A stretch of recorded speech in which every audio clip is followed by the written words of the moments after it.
Marcus Thompson's truck rattled into the Riverside Elementary parking lot, just as the September sun began its descent behind Portland's West Hills. The 2008 Ford had carried him through 200,000 miles of electrician's runs across the city, its bed scarred with tool marks and weather-beaten tarps. He killed the engine and sat for 3 seconds, gathering the resolve that had become second nature over 4 years of single fatherhood. Maya unbuckled herself in the passenger seat, her gap-toothed smile catching the amber light. "You ready, baby girl?" She nodded, clutching the folder that held her latest watercolor, a swirl of blues and greens that reminded Marcus of the Columbia River on summer mornings when Jessica had still been alive. "Your dreams are bigger than the sky." Maya's eyes brightened the way they always did when he said it. "I know, Daddy. You tell me every day." Parent-teacher night brought out families in clusters, mothers in athletic wear that cost more than Marcus's monthly grocery budget, fathers checking phones that reflected lives Marcus had stopped envying years ago. He recognized a few faces from previous meetings, received a handful of polite nods. Most eyes slid past him with the practiced invisibility that came from living in a city that prided itself on progressive values while maintaining invisible borders. Maya tugged him toward her classroom, where construction paper leaves decorated a doorway and student artwork lined the walls in careful rows. Marcus paused at the threshold, instinctively positioning himself to occupy minimal space. It was a habit born from a lifetime of reading rooms, of understanding when his presence made others uncomfortable, even if no one said it aloud. Then he heard it. A voice from 25 years ago, carrying the same cadence that had once promised him everything summer nights could hold. "Marcus? Marcus Thompson?" Time collapsed. The hallway noise faded into background static. Marcus turned slowly, his body moving before his mind could process what his ears had already confirmed. Elena Morrison stood near the classroom door, tall and composed in a navy suit that probably cost more than his truck payment. Her dark hair was shorter now, professional rather than the wild curls he remembered from bleacher conversations and stolen moments behind the automotive shop. But her eyes held the same intensity, the same way of looking at him like he mattered in a world that often suggested otherwise. 25 years of silence pressed between them. Ava. The old name slipped out before he could stop it. Elena. She stepped forward, and he saw the tremor in her hands before she clasped them together. Maya looked between them, her 8-year-old radar picking up signals that adults tried to hide. "I thought I was imagining it." When I saw the name on the parent roster, I told myself it couldn't be the same person. Marcus found his voice, though it came out rougher than intended. "It's me." For 5 seconds, they stood in the hallway, while parents maneuvered around them and teachers called out greetings to familiar faces. Elena's eyes traveled to Maya, and something soft crossed her features. "This is your daughter?" "Maya, say hello." Maya extended her hand with the careful politeness Marcus had taught her, the kind that smoothed interactions when adults carried assumptions they wouldn't voice. "Hello, I'm Maya Thompson. I'm in 3rd grade, and I like painting." Elena shook the small hand, her smile genuine. "It's wonderful to meet you, Maya. I volunteer here sometimes. The foundation I work for helps fund the arts program." Marcus's mind caught on that detail. Foundation. He glanced at the bulletin board visible through the classroom door, saw the placard he'd noticed before but never connected. Morrison Arts Foundation, founding donor. "You built this."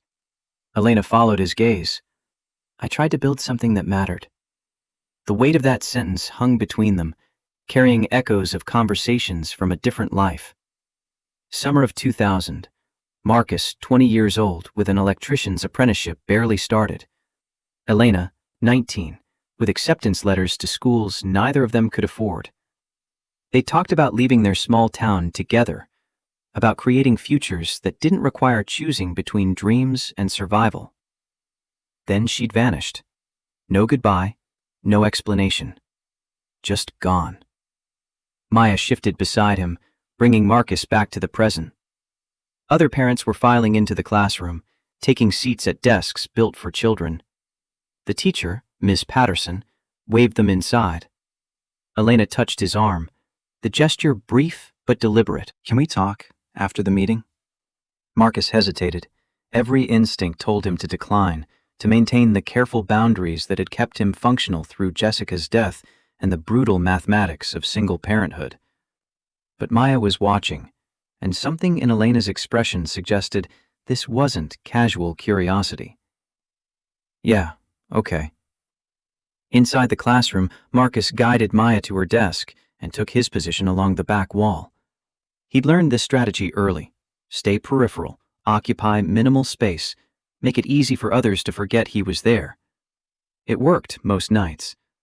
Tonight, he felt eyes tracking him with a particular attention that came when people recognized he didn't fit their mental map of who belonged in rooms like this.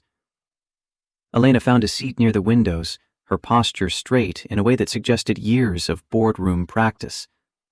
She pulled out a leather portfolio, the kind that probably cost what Marcus made in a week. But when she glanced his way, the corporate armor slipped just enough for him to see the girl who used to sit on rusted bleachers, talking about building something better than what their parents had managed.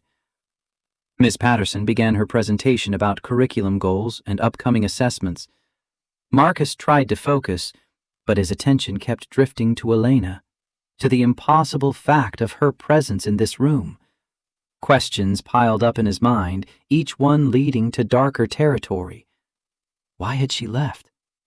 Why had she never called, never written, never given him a chance to understand?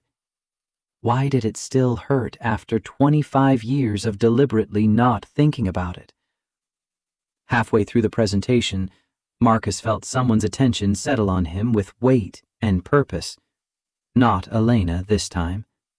He scanned the room and found a man in a security guard uniform standing near the doorway, eyes fixed directly on Marcus. The man was white, maybe 30, with the bearing of someone who took his authority seriously. He wore the school's visitor badge clipped to his chest, suggesting he was new to the position, or temporary for the evening. His hand rested on his belt, not threatening, but positioned for easy access to whatever protocols he'd been taught. Marcus held still, a skill learned from too many interactions where movement could be misinterpreted. The guard started toward him, weaving between parents who chatted in small clusters at the room's periphery. "Sir, can I see your volunteer badge?" The question came out polite but firm, the tone suggesting this wasn't really a question at all. Conversations nearby faltered. Parents turned to look. Maya's head swiveled from her desk, her eyes going wide. Marcus kept his voice level. "I'm not a volunteer. I'm Maya Thompson's father." The guard's expression didn't change, but something in his posture tightened. "This area is restricted to registered parents and volunteers. I need to see identification." The words were neutral. The implication wasn't. Around them, white parents chatted freely without badges, without identification, without anyone questioning their right to occupy space in their children's classroom. Marcus had been to 4 parent-teacher nights this year. No one had ever asked him for ID. He reached for his wallet, hands moving slowly and deliberately. The guard watched each motion, his own hand shifting slightly toward his radio. Maya gripped the edge of her desk, her small frame rigid with an 8-year-old's understanding that something was wrong, even if she couldn't name it. Marcus pulled out his driver's license, the photo showing him in a work shirt after a 12-hour day, exhaustion written in the set of his shoulders. The guard took it, examined it with theatrical slowness, then handed it back. "I'll need to verify with the office." Before Marcus could respond, Elena was there. She moved with the confidence of someone accustomed to being heard, positioning herself between Marcus and the guard with subtle precision. "He's with me." The guard's entire demeanor shifted. Recognition flashed across his face, followed by something that looked like nervousness. "Ms. Morrison, I apologize. I didn't realize—" Elena's voice stayed calm, but steel ran underneath. "Mr. Thompson is Maya Thompson's father. He has every right to be here, more right than I do actually, since I'm just a volunteer." The guard retreated a step, his radio hand dropping. "Of course. I was just following protocol. New security measures for evening events." Elena tilted her head slightly, the gesture conveying skepticism without saying a word. I see. And you've checked every parent's identification tonight? The guard didn't answer. He didn't need to. The silence held its own truth. Thank you for your diligence. I'm sure Mr. Thompson appreciates your commitment to student safety. The words were gracious enough to provide an exit, pointed enough to make clear what had just happened. The guard nodded once and retreated to his position by the door, suddenly fascinated by something on his clipboard. Marcus felt the eyes of every parent in the room. Some looked away quickly, embarrassed. Others held his gaze a moment too long, their faces carrying questions they wouldn't ask aloud. Maya's teacher, Ms. Patterson, cleared her throat and continued her presentation with forced brightness, as if nothing had disrupted the evening's careful civility. Elena returned to her seat, but her jaw was tight in a way Marcus recognized. She was angry. Not at him, but for him, and the distinction mattered in ways he wasn't ready to examine. Maya caught his eye from her desk. Her expression carried a question he'd have to answer later, in the quiet of their apartment when she asked why the guard had singled him out. It was a conversation they'd had variations of before, after the store manager followed them through Target, after the neighbor called the police about a suspicious person in the building Marcus had lived in for 3 years. Each time, Marcus tried to explain without burdening her with rage she was too young to carry. The presentation ended. Parents began filing out, some stopping to chat with Ms. Patterson, others herding children toward the parking lot. Marcus waited, letting the crowd thin. Elena approached slowly, her portfolio tucked under one arm. I'm sorry. That was unacceptable. Marcus guided Maya toward the door, his hand steady on her shoulder. Happens more than you think. Elena followed them into the hallway, which had emptied except for a few stragglers. It shouldn't. I'm going to report him. Marcus stopped, turning to face her. Don't. You'll make it worse for Maya. Elena opened her mouth to argue, then closed it. Understanding dawned in her eyes, the same understanding Marcus had lived with his entire life, the knowledge that fighting every battle meant living in constant warfare, and the casualties would include the people you were trying to protect. Maya tugged his hand. Daddy, can I go look at the art wall? Marcus checked the hallway. Safe enough, visible from where they stood. Stay where I can see you, baby. Maya scampered off, and Marcus found himself alone with Elena for the first time in 25 years. The fluorescent lights hummed overhead. Somewhere down the hall, a janitor's cart squeaked along tile floors. Elena's composure cracked just slightly. I never stopped thinking about you. The admission landed like a physical blow. Marcus steadied himself against it, against the surge of emotions he'd buried under years of routine and responsibility. You disappeared. 25 years. Not a word. Her eyes shone with what might have been tears, though none fell. I know, and there's a reason. Not a good enough reason, maybe, but a reason. Can we talk? Really talk? Marcus glanced toward Maya, who was examining a display of student poetry with the intense focus she brought to anything involving words or colors. I don't know what good it would do. Elena shifted her weight, a gesture that reminded him of the girl she'd been, uncertain beneath her confidence. The foundation I built, it's not just about funding art programs. It's about making sure kids like Maya have opportunities that don't depend on zip codes or last names. That was always the goal. Marcus heard what she wasn't saying, the implication that her current work connected somehow to their shared past. That's good. She loves the art program. Elena's hand moved toward him, then stopped, hovering in the space between them. There's something else. Something wrong with the Foundation's finances. I've been reviewing transactions, and the numbers don't add up. I need help from someone who can see patterns, someone outside the system who doesn't owe anyone anything. Marcus's mind shifted gears, moving from personal territory to the practical problem-solving that had served him well in his trade. You're asking me to help you investigate financial fraud? I'm asking you to look at numbers with fresh eyes. You were always good at seeing connections other people missed. That was true. It was what made him a competent electrician, the ability to trace current through complex systems and identify where things went wrong. but finances were different from wiring. "I fix electrical systems. I don't know anything about non-profit accounting." Elena's expression turned determined. "You know how to follow logic. That's what I need." Maya returned, clutching a small flyer about an upcoming art show.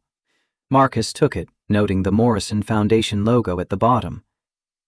"There's a fundraiser Saturday night for the arts program. I'd really like you and Maya to come. Her artwork deserves to be seen and—" Elena paused. "And I'd like to explain. About everything. If you're willing to listen." Marcus looked down at his daughter, who was watching the adults with the careful attention of a child who'd learned to read emotional weather. "Can we go, Daddy? It says there'll be paintings and sculptures and everything." The hope in her voice made the decision for him. Whatever history lay between Marcus and Elena, Maya deserved to see her art celebrated in a space that valued her work. "We'll come." Elena's relief was visible. "Thank you. I'll make sure you're on the list. The gallery opens at 6. She pulled out her phone, and Marcus saw her hands were still shaking slightly. Whatever she was dealing with, it wasn't just about old memories. "I should go. Board meeting in the morning." She started to leave, then turned back. "Marcus, I really am sorry. About everything." And I'm grateful you're willing to give me a chance to explain. He nodded, not trusting himself to speak. Elena walked away, her heels clicking against tile until distance swallowed the sound. Maya slipped her hand into his. "She seems nice. Is she your friend?" Marcus guided them toward the parking lot, past parents loading children into vehicles that cost more than he'd make in 5 years. She was. A long time ago. The September evening had cooled, bringing the smell of rain from the west. Marcus buckled Maya into her seat, then sat behind the wheel without starting the engine. Through the windshield, he watched families depart in their choreographed rituals, car seats and soccer practice conversations, the easy abundance of lives that had never required calculating whether groceries or electricity took priority. His phone buzzed. A text from his supervisor at Powell Electric. "Thompson, can you cover the Beaverton job tomorrow? Rodriguez called in sick." Marcus replied affirmative. Extra hours meant extra pay, which meant maybe he could push the electric bill another week and still buy Maya new shoes before October. He started the truck, its engine coughing twice before catching. Maya hummed along to the radio, oblivious to the thoughts churning through her father's mind. Questions about Elena, about why she'd left, about what had brought her back into his orbit after 25 years of silence. And beneath those questions, a deeper current.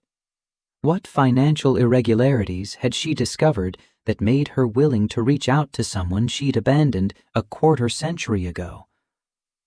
The drive home took 15 minutes through neighborhoods that marked Portland's divisions in tree coverage and sidewalk quality.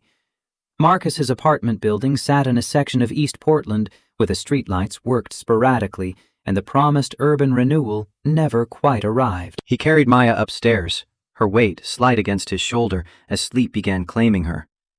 Inside, the apartment held the day's heat.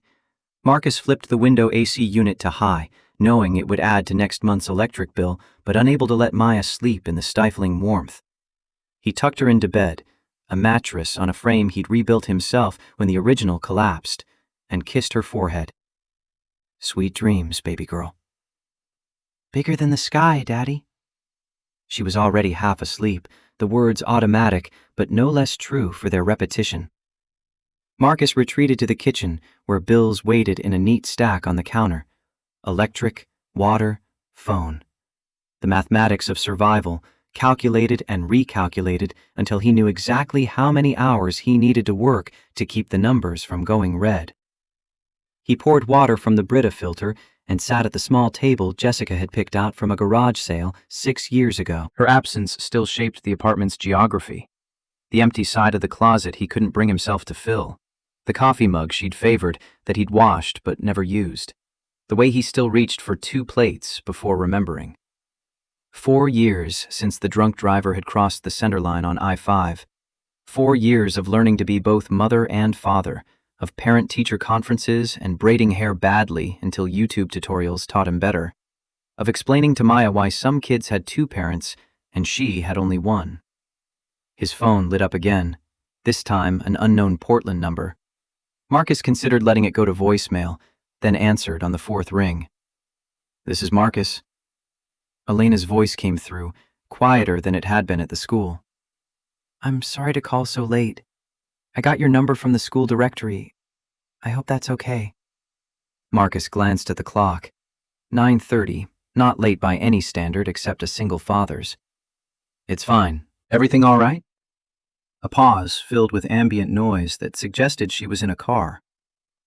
"Not really. I'm heading home from the board meeting and I keep thinking about what happened tonight. With a security guard. I should have intervened sooner." Marcus leaned back in his chair. "You intervened when it mattered. That's enough." "Is it? I've been funding programs at that school for 8 years, and I never thought about whether they were creating environments where all families felt welcome." The admission carried weight, the kind that came from genuine recognition rather than performative guilt. Most people don't think about it at all. Elena's breath came through the line, audible in the pause. "Marcus, about Saturday, the fundraiser. There's something you should know before you come." He waited, listening to the silence stretch. "Victor Brennan is on our board.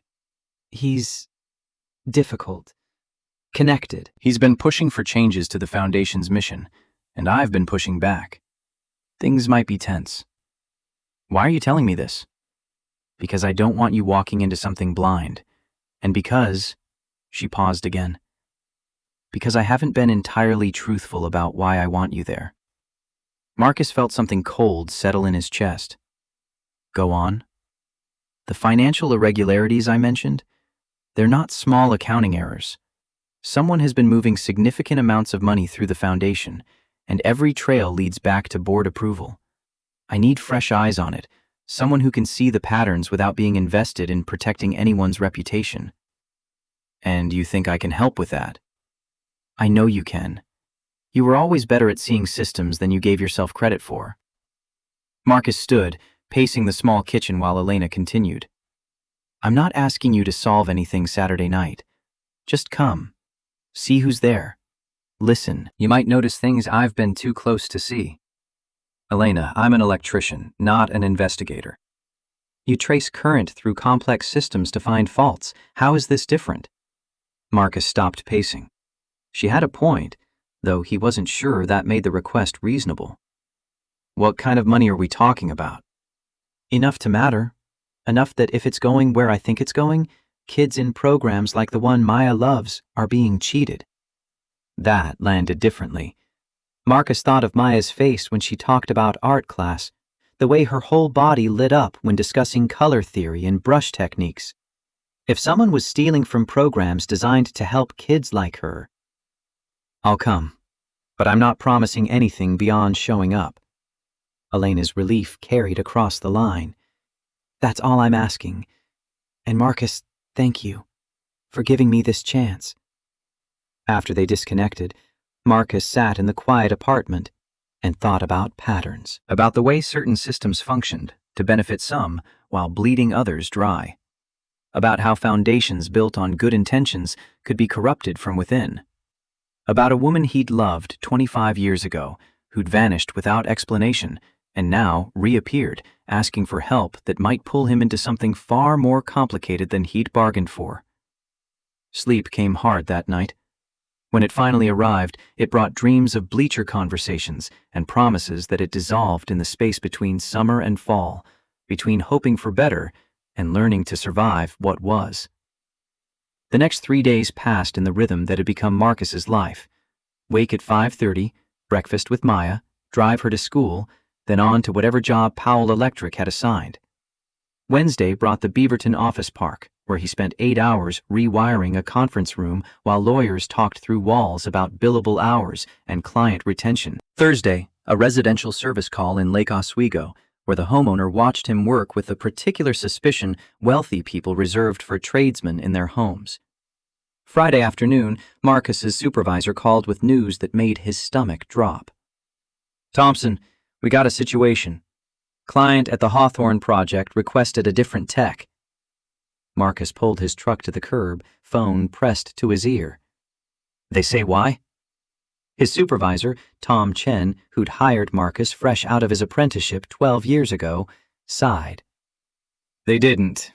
But between you and me, I got a feeling it's not about your work quality. Marcus knew what that meant. It had happened twice before in the past year.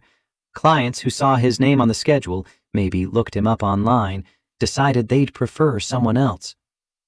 You got other jobs for me? Yeah, I'll slot you into the Gresham industrial site next week. Union job, so no client veto bullshit. Marcus thanked him and sat in his truck, watching Friday afternoon traffic crawl past. The lost hours meant lost income, which meant the electric bill would have to wait another week. He pulled out his phone and calculated. Current checking balance, $62, minus the $30 he'd just spent on Maya's school lunch account, minus groceries they'd need before his next paycheck. The mathematics didn't work. They never quite worked, but Marcus had learned to make them work anyway, through careful juggling and strategic delays. He'd call the electric company Monday, set up a payment plan, promise it wouldn't happen again even though they both knew it might.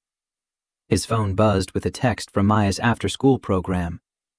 Reminder, program closes at 6 p.m. today for staff meeting. Marcus checked the time, 4:15.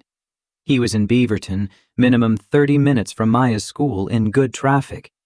Friday afternoon traffic was never good. He made it by 5:50, sliding into the parking lot with barely enough time to sign Maya out. She emerged from the building with paint on her shirt and excitement radiating from every gesture. Daddy, Miss Chen said my painting for the show is really good. Marcus knelt to her level. Yeah? What'd you paint? It's a surprise for tomorrow night. Tomorrow. The fundraiser. Marcus had borrowed a blazer from his neighbor, Mr. Patterson, who'd retired from teaching and understood the economics of looking presentable on a limited budget. Maya's dress had come from Goodwill, $12 that Marcus could barely spare, but couldn't not spend when he saw how her face lit up trying it on. That evening, Marcus went through their usual Friday ritual.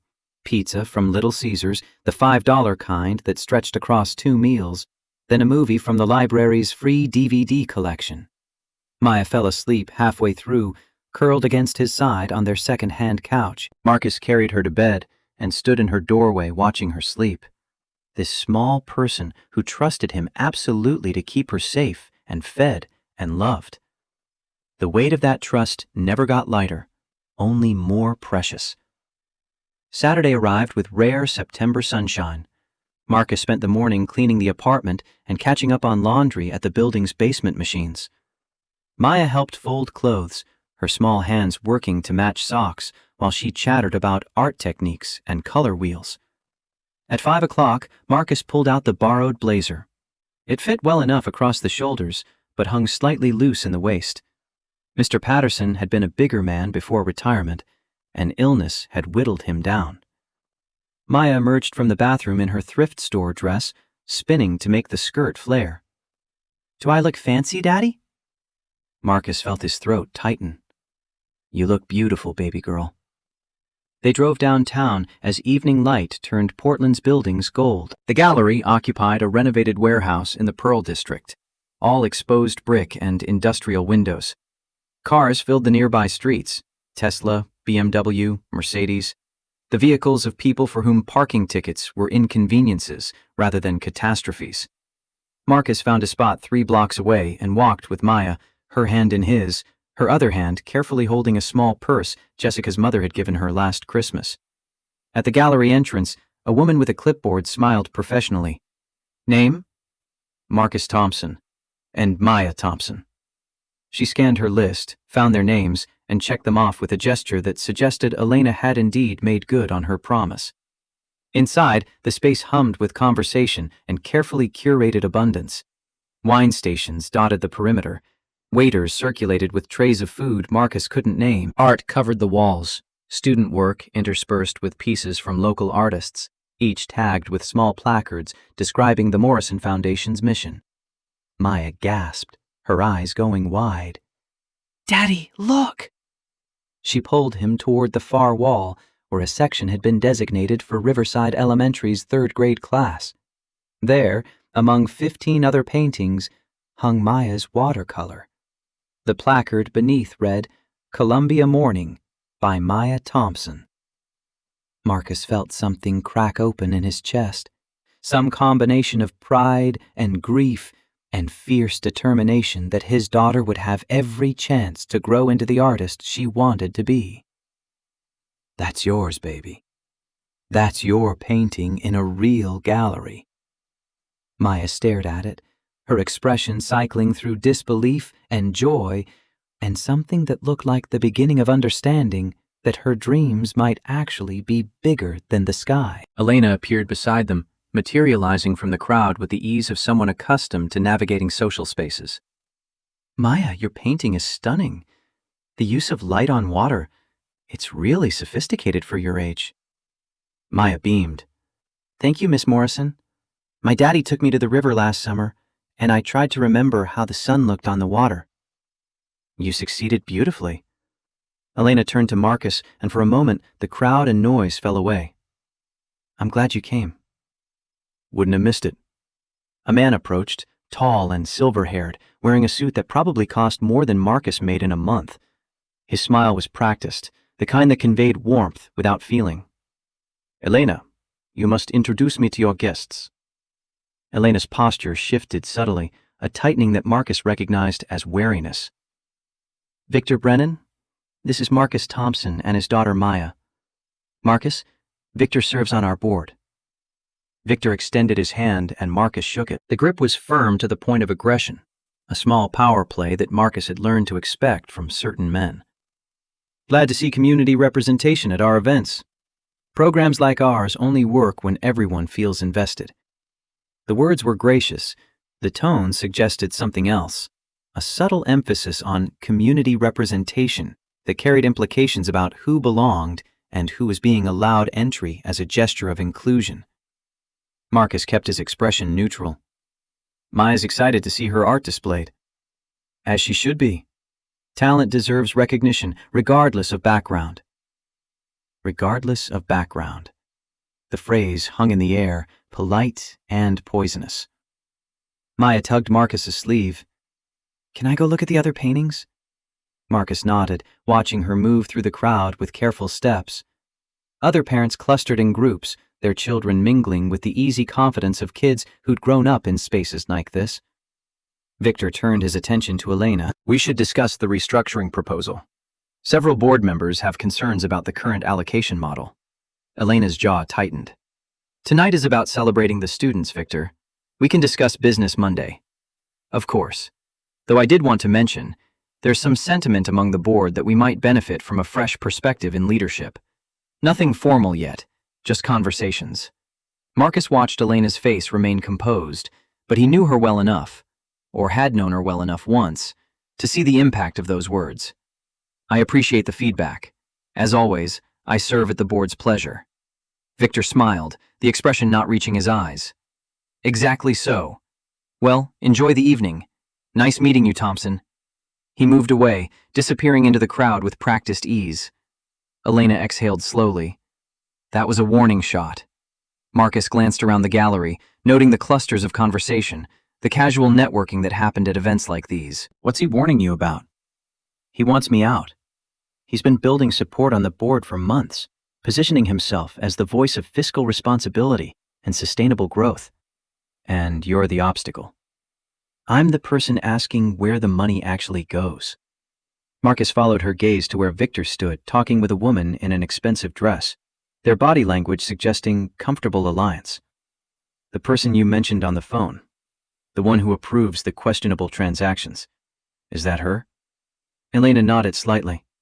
"Patricia Holbrook, board finance chair. She and Victor have been aligned on everything for the past 2 years." Marcus studied the two of them, seeing the ease of their interaction, the way other board members gravitated toward them. "You're outnumbered." "Increasingly so." Before Marcus could respond, A microphone squealed feedback, drawing everyone's attention to a small stage area. Victor stood there, smiling broadly, waiting for the crowd to settle.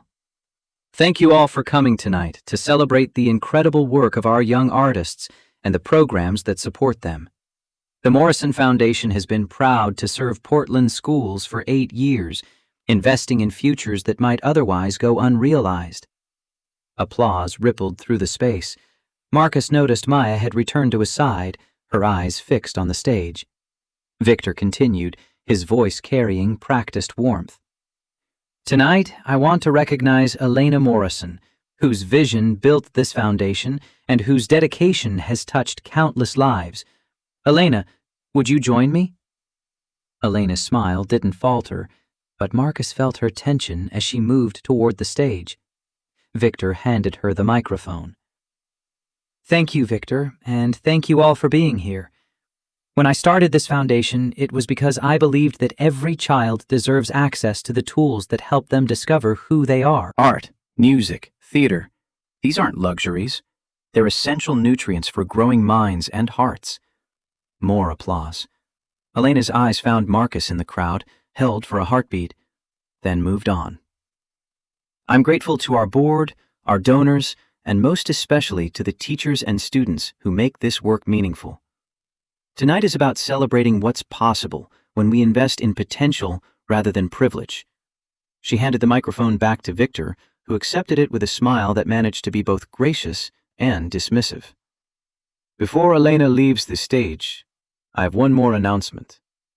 The board has voted to implement some organizational changes designed to ensure long-term sustainability of our mission. Effective immediately, Elena will be taking a brief administrative leave while we conduct a comprehensive review of our programs and practices. Patricia Holbrook will serve as interim director during this period. The words landed like a physical blow. Marcus saw Elena's face freeze, saw the shock she couldn't quite hide. This wasn't a scheduled announcement. This was an ambush, delivered publicly to prevent resistance. The crowd's applause was uncertain, confused by the sudden shift in tone. Elena stood motionless for 3 seconds, then descended the stage with her head high and her expression locked into professional neutrality. Marcus moved toward her, instinct overriding the caution that usually governed his interactions in spaces like these. He reached her as she stepped off the stage, and she grabbed his arm, not for support exactly, but for something to anchor herself against the vertigo of public humiliation. I need to get out of here. Marcus nodded. He found Maya, took her hand, and guided both of them toward a side exit. Behind them, Victor's voice continued through the microphone, smoothly transitioning to thanking donors and highlighting upcoming initiatives. Outside, the September evening had cooled. Elena leaned against the brick wall, her composure cracking. He planned this. The timing, the public announcement. He wanted to make sure I couldn't fight back without looking petty. Marcus stood beside her, Maya between them, his daughter's small face creased with concern. Is the lady okay, Daddy?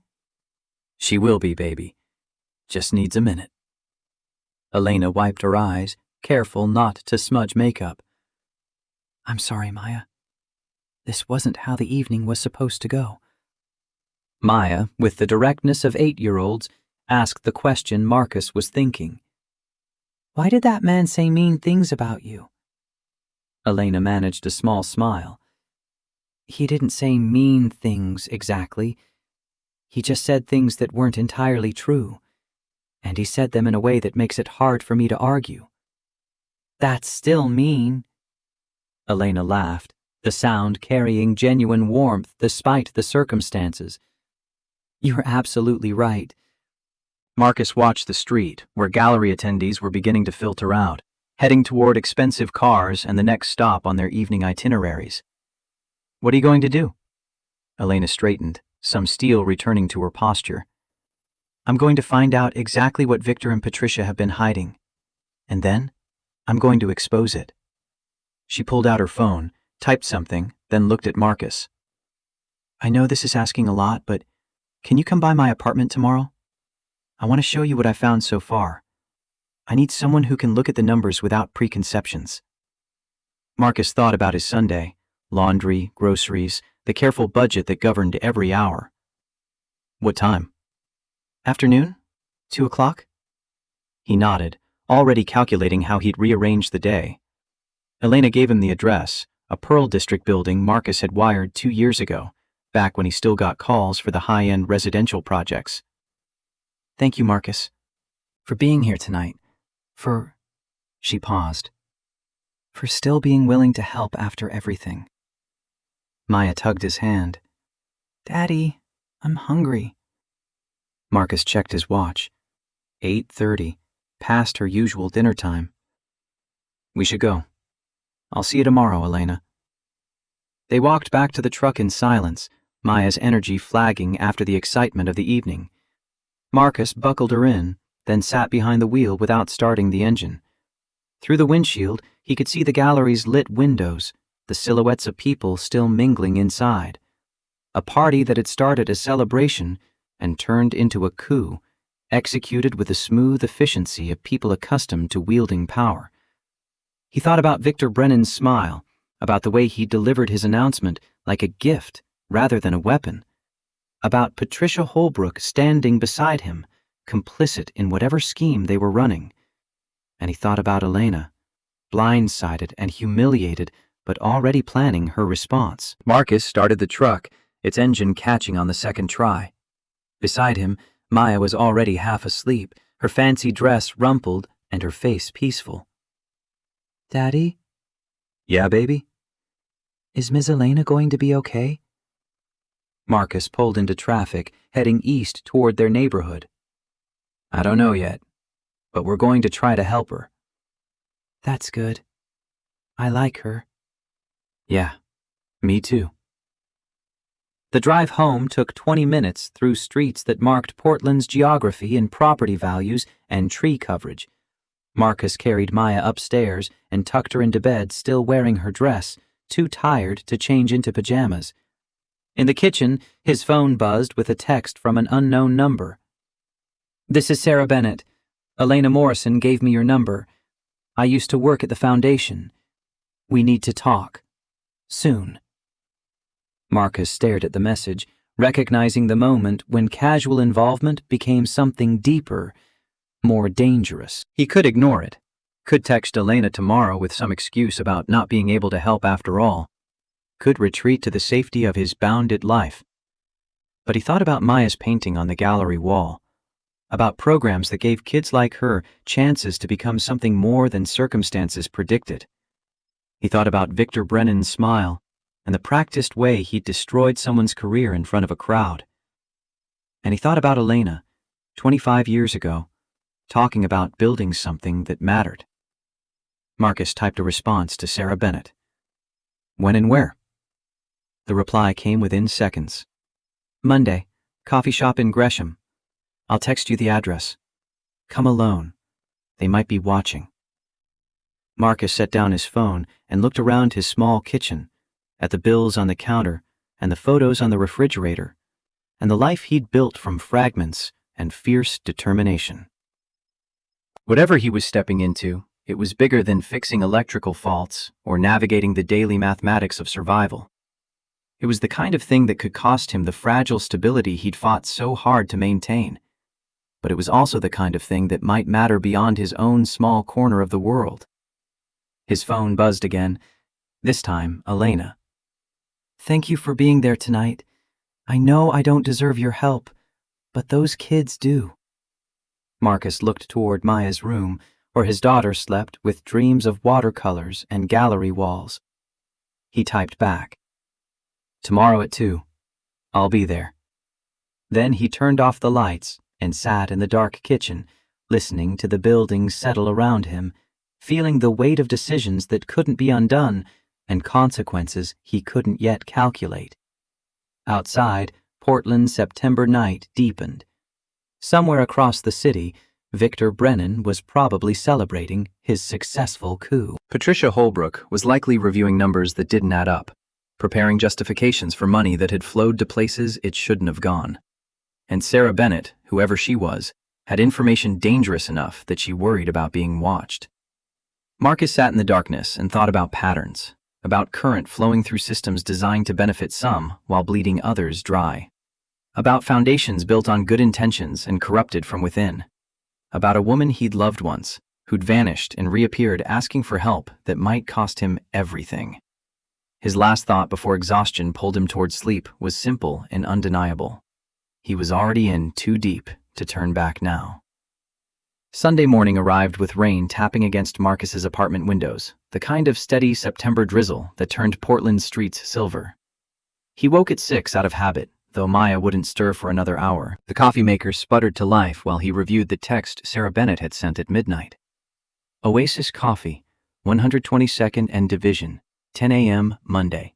Look for woman in green jacket. Delete this message. Marcus had deleted it immediately, though the words burned themselves into memory anyway. At the kitchen table, he spread the bills that demanded attention. Electric company, patient so far but nearing the end of forbearance. Water utility, manageable.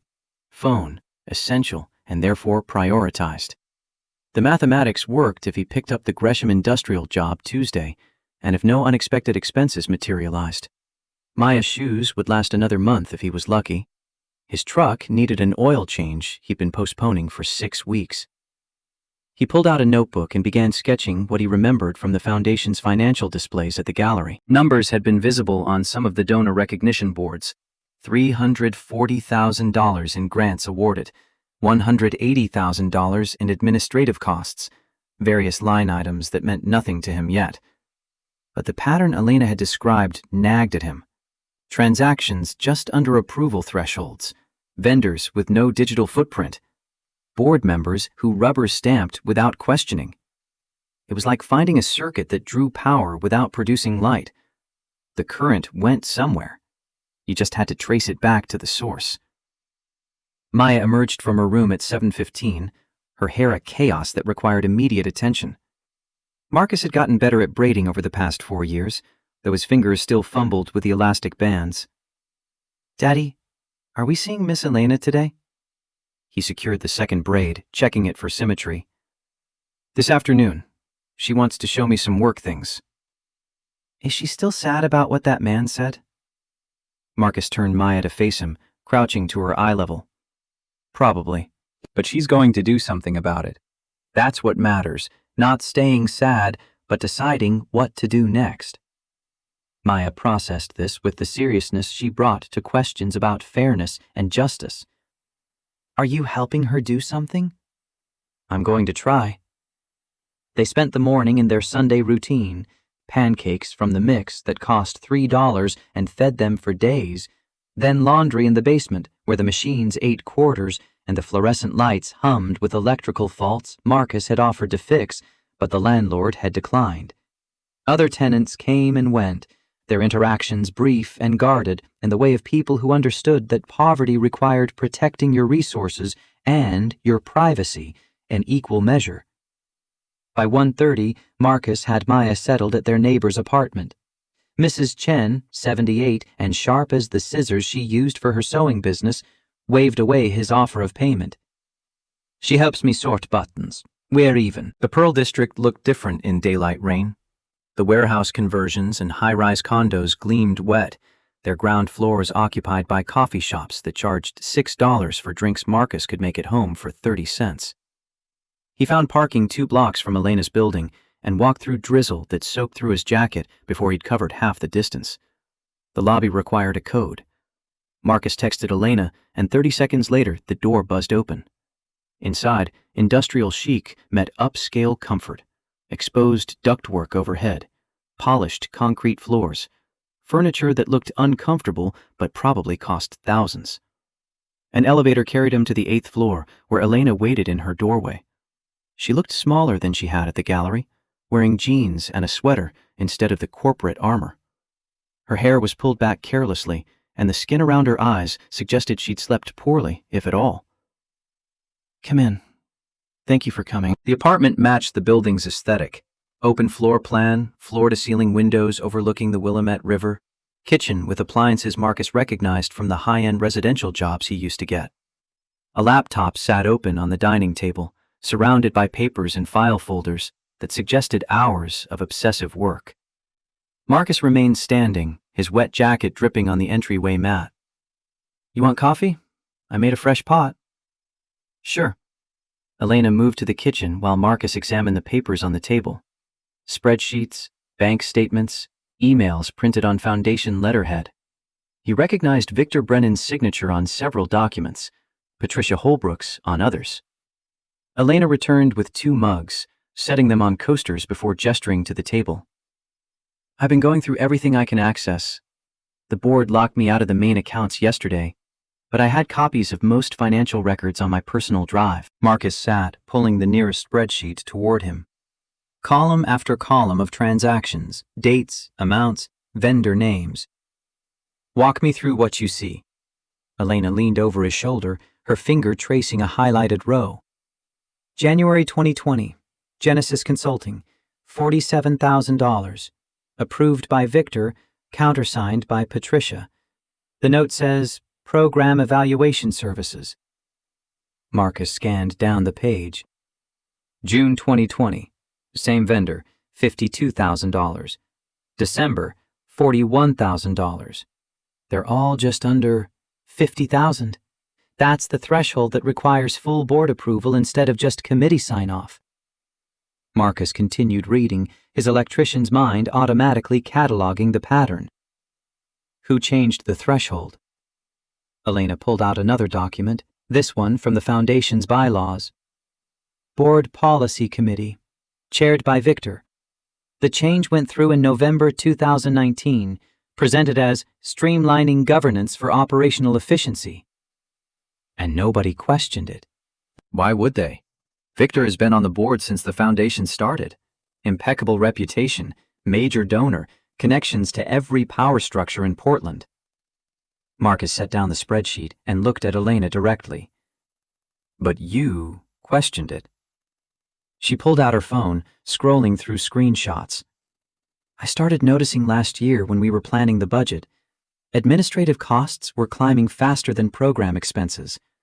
When I asked Victor about it, he said it was normal growth trajectory. Then I tried to contact Genesis Consulting directly to discuss the scope of their work." "Let me guess. No website." "No website, no office listing, no employees on LinkedIn. Just a Delaware LLC registration with a registered agent service." Marcus understood enough about business structures to recognize the setup. Shell company. Takes money in, moves it somewhere else, leaves no trail. Elena nodded, her jaw tight. "I hired a private investigator 3 months ago to track the ownership. That's when things got interesting." She pulled out a folder marked with a date stamp from July, handing Marcus a document that showed Delaware corporate records.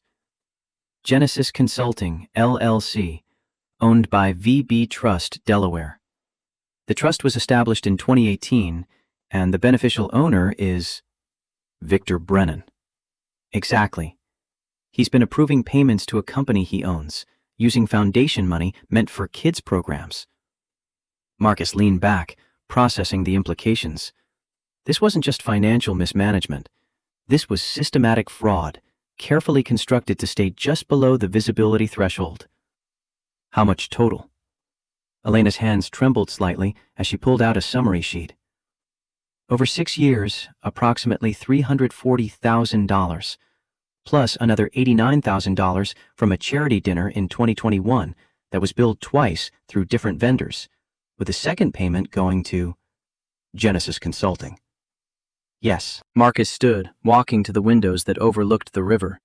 Rain streaked the glass, blurring the cityscape into abstract shapes.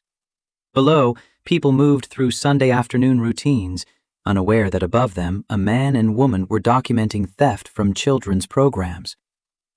"You said someone named Sarah Bennett contacted me. Who is she?" Elena's expression shifted to something more complicated. "Former chief financial officer. She worked for the Foundation for 4 years, quit 3 months ago, right after I started asking questions about Genesis Consulting." "She was part of it?" "I don't think so. I think she was pressured to facilitate it and couldn't live with it anymore." Marcus turned back to face her. What exactly did this Sarah say to you? She didn't. She left an anonymous tip with my assistant, said there were records I needed to see. Then she reached out directly last week, said she'd copied files before she left, but was afraid to come forward without protection. And you gave her my number. Elena met his eyes without flinching. I told her I knew someone outside the system who might be willing to help gather evidence. Someone Victor couldn't threaten or buy off. Marcus felt the familiar weight of being positioned as the uncorruptible outsider, the black man whose poverty and powerlessness were framed as moral advantages. You could have asked first. You're right, I'm sorry. I'm desperate and I made assumptions I shouldn't have. The apology landed with enough genuine contrition that Marcus's anger diffused before it could fully form. What does Sarah think she has? Email exchanges between Victor and Patricia about adjusting approval processes, wire transfer records showing Genesis payments, and something about Victor's connection to her predecessor, the CFO before Sarah. Marcus returned to the table, studying the documents with renewed focus. If Sarah Bennett had hard evidence of coordination between Victor and Patricia, it transformed the case from suspicious patterns to prosecutable conspiracy. When am I meeting her? Tomorrow morning, 10 o'clock at a coffee shop in Gresham. She specifically requested you come alone. Marcus thought about his schedule. The Gresham industrial job started at 11, but he could push it to noon if necessary. I'll be there. Elena's relief was visible, her shoulders dropping slightly. Thank you. I know this is asking a lot, especially after... She stopped, the weight of unspoken history pressing between them. Marcus picked up his coffee, the mug warm against his palms. You were going to explain. About why you left. You said there was a reason. Elena wrapped her arms around herself, a gesture of self-protection Marcus recognized from their younger years. Can we sit? This isn't a standing-up conversation. They moved to the living room, where a couch faced those floor-to-ceiling windows. Marcus took one end, Elena the other, the space between them measured and deliberate. She stared out at the rain-blurred city for long seconds before speaking. Summer of 2000, I was pregnant. The words hit Marcus like physical force, driving the air from his lungs. He opened his mouth, found no words, closed it again. I was 19, scared. We'd been so careful, but... She shook her head. I wanted to tell you. I was planning to tell you. Then I collapsed at a family party. They took me to the hospital and everything just accelerated. Marcus forced himself to breathe, to process information that rewrote 25 years of assumptions. What happened? Miscarriage. Week 10. There were complications, bleeding that required surgery. I was in the hospital for 3 days. Her voice stayed level, clinical, as if she were recounting someone else's trauma. My parents made the decision while I was still recovering. They said I was throwing my life away, that staying in that town with you would trap me in poverty and limit my potential. They'd already enrolled me in a summer program at NYU, already arranged for me to start classes in August instead of September. Marcus felt rage building, hot and focused. They sent you away while you were still in the hospital? They sent me away the week I was discharged. Changed my phone number, told me they'd handle notifying anyone who needed to know. I tried to call you from payphones in New York. Your father answered twice, said you didn't want to talk to me. Marcus's dad, dead now for 9 years, had never mentioned any calls, had never said anything about Elena except to note, once, that some people moved on, and maybe Marcus should too. He lied to you.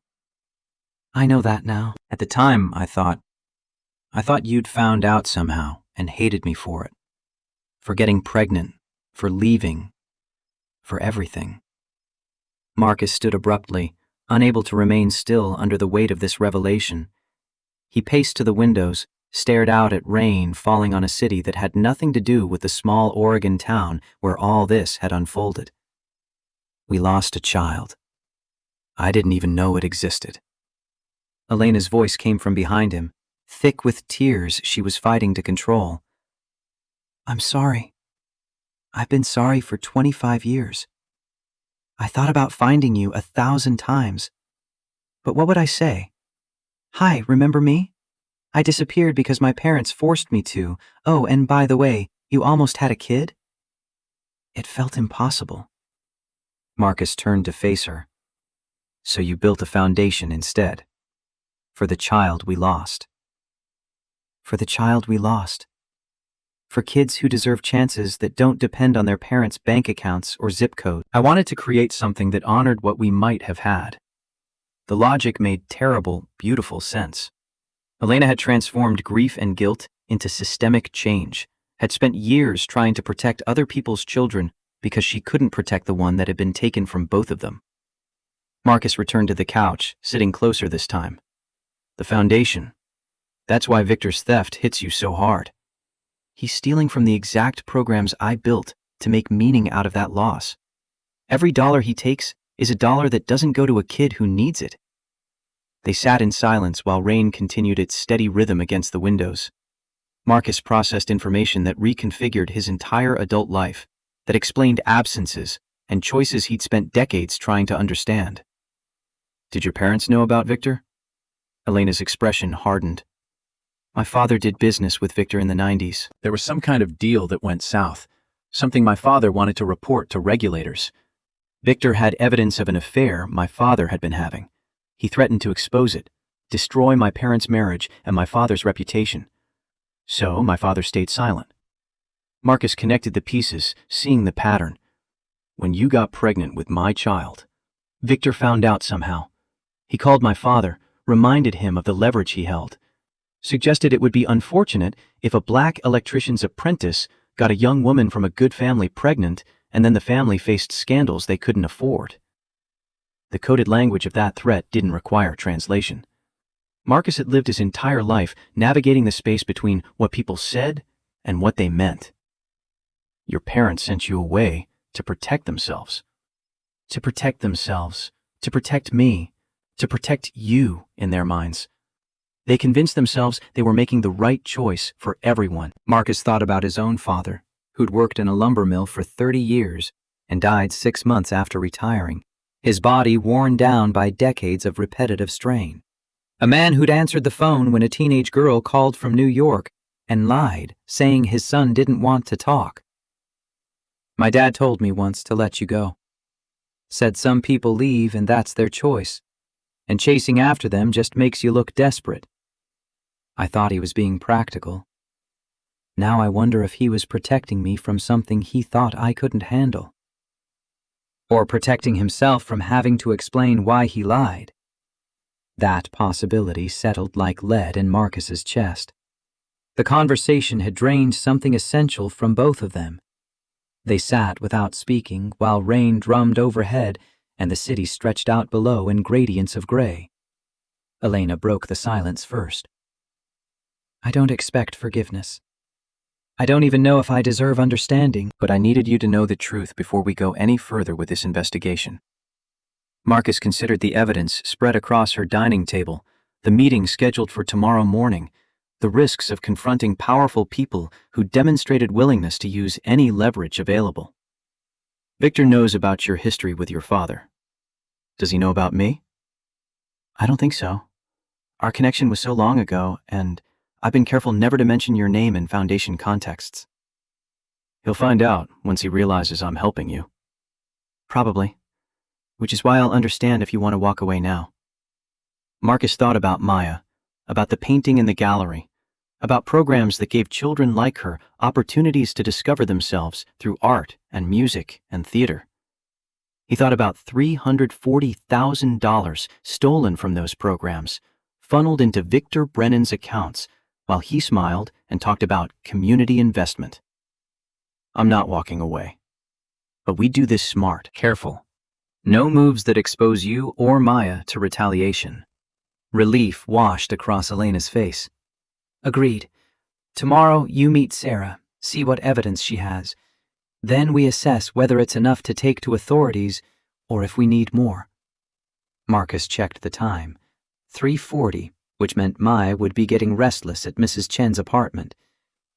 I should go pick up my daughter. Elena walked him to the door, hesitating before opening it. Marcus, the child. I think about it sometimes, what they would have been like. He looked at her, seeing both the 19-year-old girl and the 44-year-old woman, grief layered across decades. Me too.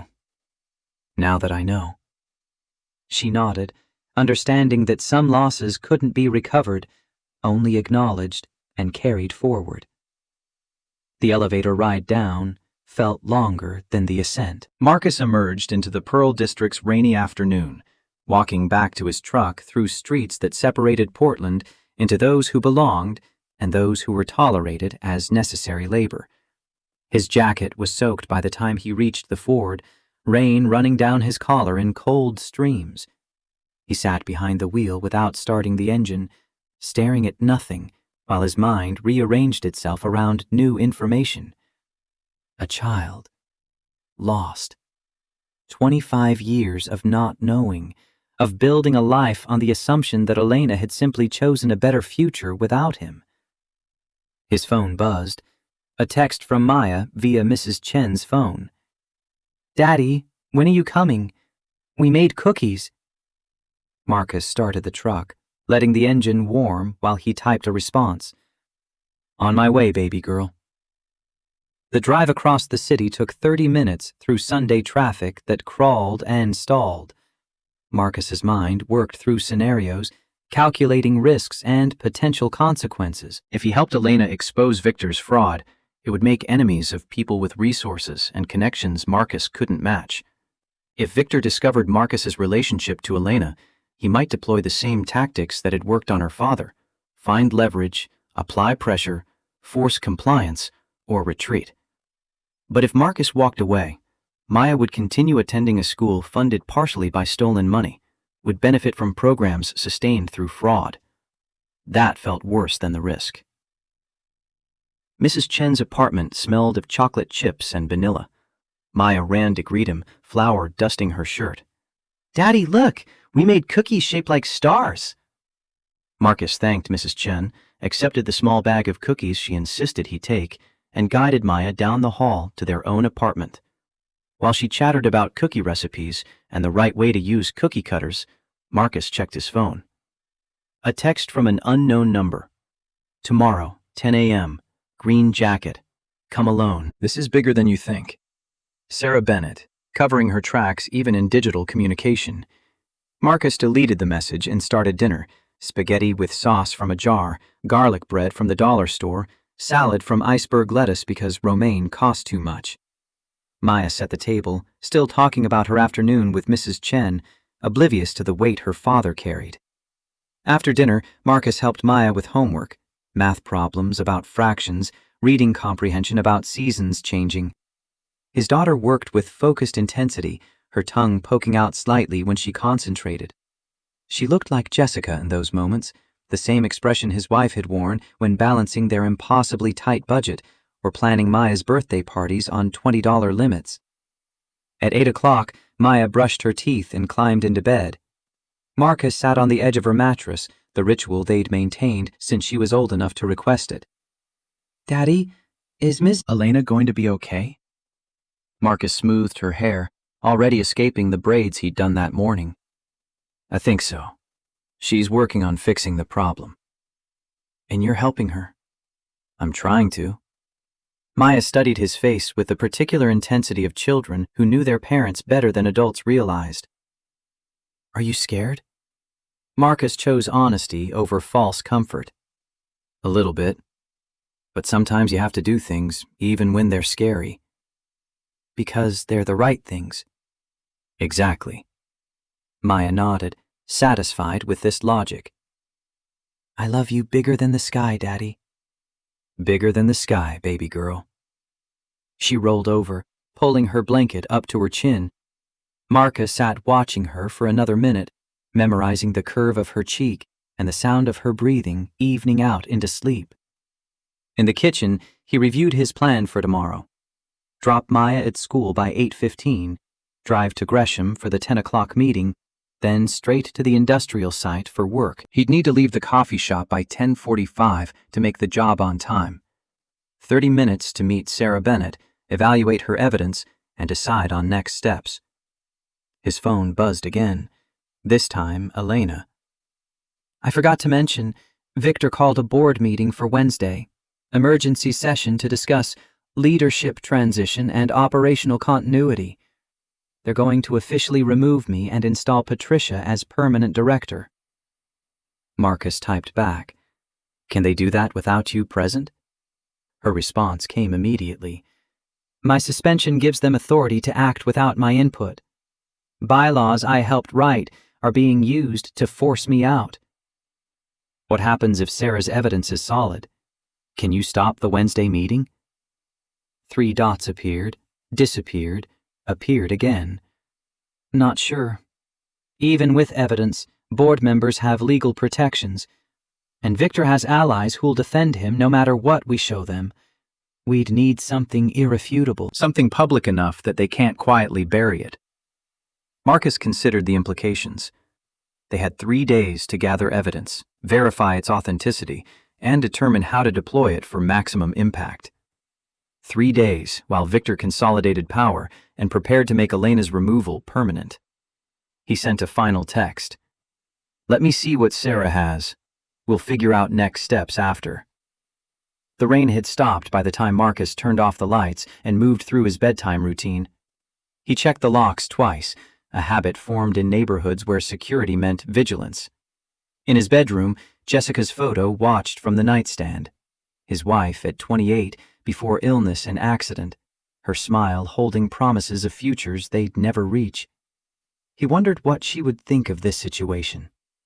Jessica had been practical above all else, would probably tell him to protect Maya first and let other people's problems stay other people's problems. But she'd also believed in doing right by your community, had volunteered at food banks and organized neighborhood watches, even when exhaustion from her service job made every extra effort feel impossible. Sleep came eventually, fitful and populated by dreams that mixed past and present. Elena at 19, telling him something urgent he couldn't hear over noise that might have been rain or might have been his own blood rushing. Victor Brennan's smile, expanding to fill rooms and consume buildings. Maya's painting, bleeding colors until the canvas turned black. Marcus woke at 5:30 Monday, the dream fragments dissipating as routine reasserted itself. Coffee, shower, wake Maya for school. She ate cereal while he packed her lunch, sandwich, apple, pretzels, the same combination they'd eaten for 3 years because it was cheap and nutritious, and she didn't complain. The morning commute took them through neighborhoods waking to work and school, traffic lights orchestrating the flow of people toward their designated places. Marcus dropped Maya at Riverside Elementary, watching until she disappeared through the main entrance. The security guard from parent-teacher night wasn't visible, replaced by, or perhaps reassigned after Elena's intervention. From there, Marcus drove east toward Gresham, leaving Portland's urban core for suburbs that spread in repetitive patterns of strip malls and residential developments. The coffee shop Sarah had specified occupied a corner of a strip center between a check-cashing place and a dollar store, the kind of location nobody would remember or monitor. Marcus arrived at 9:50, early enough to scan the parking lot and surrounding area. He'd learned caution from years of navigating spaces where his presence drew scrutiny, had developed instincts for reading environments and assessing threats. The coffee shop interior held the generic warmth of a chain trying to feel local. Mismatched furniture, local art on walls, menu board advertising seasonal drinks. Marcus ordered black coffee, paid the $4 with bills from his wallet, and took a seat near the back with clear sightlines to both entrance and parking lot. At 9:58, a woman entered wearing a green jacket exactly as promised. She was white, maybe 52, with graying hair pulled back and the careful neutral expression of someone working to appear unremarkable. She ordered tea, collected it, and made her way directly to Marcus's table. Sarah Bennett. Marcus gestured to the empty chair. She sat, positioning herself so she could watch the door. Her hands shook slightly as she wrapped them around her tea mug. Thank you for meeting me. I know Elena vouched for you, but trusting anyone right now feels dangerous. Marcus waited, letting her set the pace. I worked as CFO for Morrison Foundation for 4 years. Before that, I was comptroller for a nonprofit in Seattle. Clean record, good references, hired in 2018 specifically because Elena wanted someone with no Portland connections. She pulled out her phone, scrolled to a photo, and showed Marcus. The image displayed an email dated November 2019 from Victor Brennan to Sarah. Subject line, Board Policy Update. That's when he asked me to implement the new approval threshold. 50,000 instead of 75. He said it would streamline operations, reduce bureaucratic bottlenecks. I flagged it as unusual, but the full board voted to approve, so I made the change. Marcus studied the email, noting the casual tone that normalized what should have triggered scrutiny. When did you realize what he was doing? Sarah's jaw tightened. About 6 months later, when I ran annual expense reports. Genesis Consulting kept appearing, always for amounts just under 50,000. I searched our vendor database, found no contract, no scope of work documentation, nothing except wire transfer authorizations signed by Victor and countersigned by Patricia. She swiped to another photo, this one showing a wire transfer form. I asked Victor about it. He said Genesis provided consulting services on program evaluation and strategic planning. When I asked to see their deliverables, he said everything was confidential board-level work. And you accepted that? Sarah's eyes flashed. I questioned it, multiple times. He told me I was overstepping my role, that CFO doesn't question board-approved expenditures. Then he started CCing Patricia on every communication, creating a paper trail that made me look insubordinate. Marcus understood the dynamic. Institutional pressure applied through hierarchical mechanisms, forcing compliance through threat of professional consequences. Why didn't you go to Elena? I tried. In March of this year, I scheduled a meeting to discuss budget irregularities. The day before we were supposed to meet, Victor called me into his office. He had photographs. She pulled out her phone again, hands shaking harder now, and showed Marcus an image of herself exiting a hotel with a man who wasn't her husband. That's my brother. He was going through a divorce, staying at an extended stay place, and I brought him dinner. But the photo makes it look like something else. Victor said he'd received it anonymously, but of course he hadn't. He'd had me followed. Marcus felt cold rage building. He blackmailed you. He reminded me that perception matters more than truth, that my husband would see those photos and ask questions I couldn't easily answer, that foundation board members valued discretion and wouldn't want CFO drama distracting from our mission. So you stayed quiet. For 3 more months. Then Elena started her own investigation, asking me questions I couldn't answer without exposing everything. I quit instead. Gave 2 weeks' notice, said I'd found better opportunity in Seattle. Sarah wrapped both hands around her tea mug, seeking warmth or stability. But I copied files first. Every email, every wire transfer, every board meeting minute where Victor and Patricia coordinated their approval process. It's all here. She pulled a USB drive from her jacket pocket, setting it on the table between them. That's why you wanted me to come alone. Victor has resources, private investigators, attorneys, connections to people who make problems disappear. If he knew I was meeting with anyone connected to Elena, he'd deploy everything he has to stop this. Marcus picked up the USB drive, feeling the weight of data that might destroy powerful people or get him destroyed in the process. What's on here exactly? 6 years of documentation, email threads between Victor and Patricia discussing how to structure payments to avoid board scrutiny, wire transfer records showing Genesis payments, and something Elena doesn't know yet, evidence that I'm not the first person Victor pressured. Marcus leaned forward. Who else? My predecessor, James Morrison, Elena's cousin. The revelation landed like a physical blow. Elena had a cousin working as CFO? He recommended her for the executive director position in 2017. Smart guy, meticulous record keeper. He discovered the Genesis arrangement in early 2018 and confronted Victor. 2 weeks later, James died in a car accident on Highway 26. Marcus felt ice spreading through his chest. You're saying Victor had him killed? I'm saying James sent me an email 3 days before he died. It's on the drive. He was preparing to go public with evidence of fraud, and then he's dead. Maybe coincidence, maybe not. Sarah stood abruptly, her tea barely touched. I have to go. My daughter thinks I'm at a doctor's appointment. If I'm gone too long, she'll worry. Marcus stood as well, pocketing the USB drive.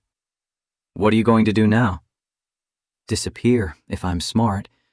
I have family in Montana. But if you need me to testify, if this goes public and you need someone to verify the evidence, I'll come back. For Elena, for James, for all the kids those programs were supposed to serve. She was gone before Marcus could respond, moving quickly through the coffee shop and into the parking lot. Through the window, he watched her climb into a Honda Civic and drive away, disappearing into Monday morning traffic. Marcus sat down heavily, the USB drive burning a hole in his pocket. A dead man, possibly murdered. Blackmail photographs. Systematic fraud spanning 6 years and implicating board members beyond Victor and Patricia. This was bigger than financial irregularities.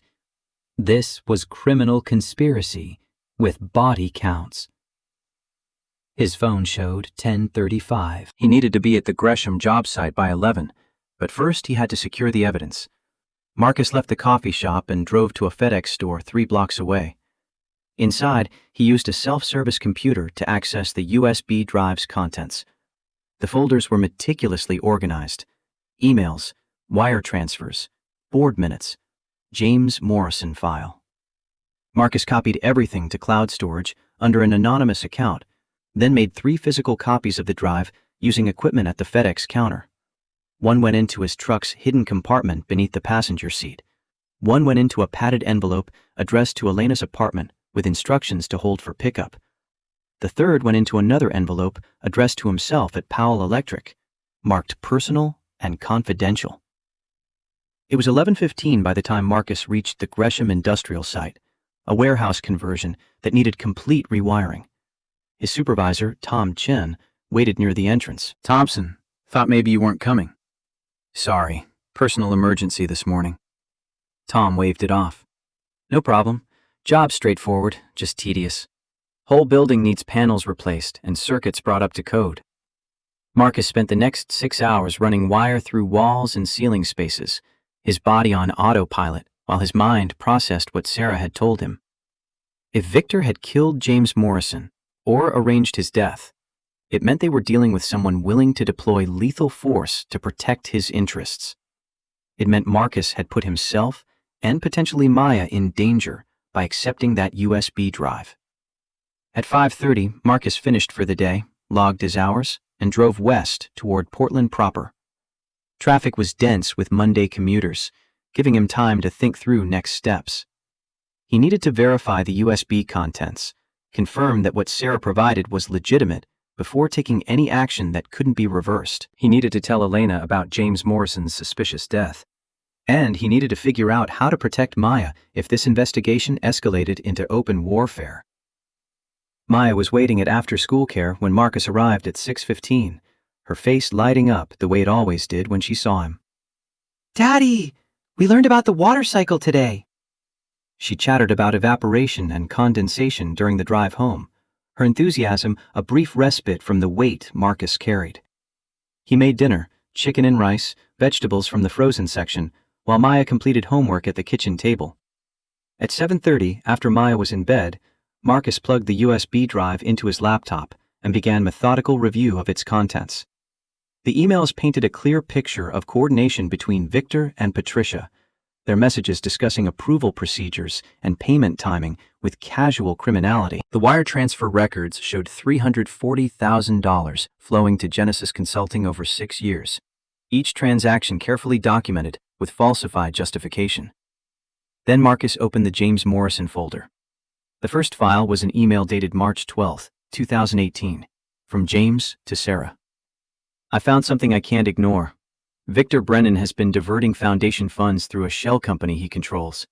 I'm preparing a full report for the state attorney general.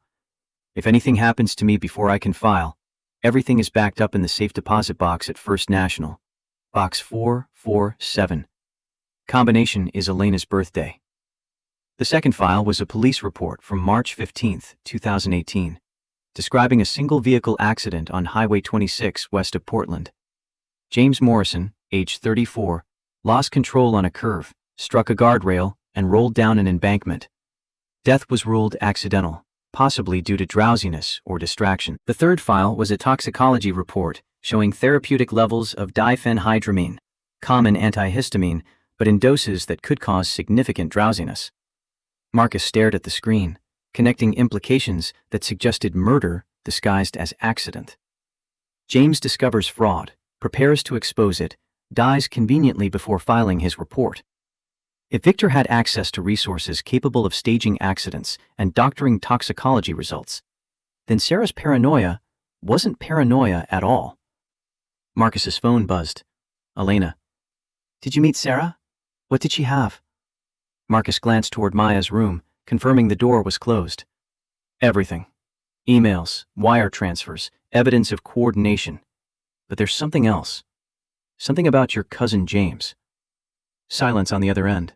Then Elena's voice dropped to barely above whisper. What about James? Sarah thinks his death wasn't an accident.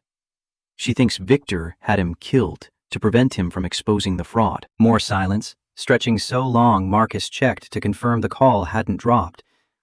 Finally, Elena spoke, her voice carrying something between rage and grief. James was going to the Attorney General. He told me the week before he died. Said he'd found evidence of financial crimes but wanted to verify everything before filing. Then he's dead. And I thought it was just terrible timing. Did you know about the safe deposit box? What safe deposit box? Marcus read her the email, heard her sharp intake of breath. My birthday. Box 447 at First National. Marcus, if that evidence still exists. It's been 6 years. Banks close inactive boxes. Not if someone's been paying the annual fee. James was meticulous about financial details. He would have set up automatic payment. Marcus understood what she was suggesting. We need to access that box. I'm his next of kin. I should have legal right, but I'll need death certificate and probably some documentation proving relationship. That takes time we might not have. Marcus heard the frustration in her voice, the knowledge that crucial evidence might be locked behind bureaucratic procedures while Victor consolidated power. The Wednesday board meeting. If they make Patricia permanent director, they'll have full authority to alter financial controls, destroy evidence, lock me out completely. We have to move faster than that. Marcus stood, pacing his small kitchen while calculations ran through his mind. Tomorrow morning, you start working on accessing James's box. Meanwhile, I'll review the USB files more thoroughly, see if there's anything we can use independently of whatever James left behind. Marcus, if Victor killed James, if he's willing to kill to protect this, you need to be careful. The concern in her voice touched something Marcus had been carefully protecting. I'm always careful. It's how I've kept Maya safe this long. After they disconnected, Marcus returned to the USB files, reading emails and cross-referencing wire transfers until his eyes burned and the kitchen clock showed nearly midnight. The evidence was damning, but Sarah was right that they needed something irrefutable, something public enough that Victor couldn't quietly suppress it. Marcus saved everything to the cloud account, encrypted it with a password only he and Elena knew, and shut down his laptop. Tomorrow would bring its own challenges. Tonight, he needed sleep. But first, he checked on Maya one more time, standing in her doorway and listening to her breathe, reminding himself why any of this mattered.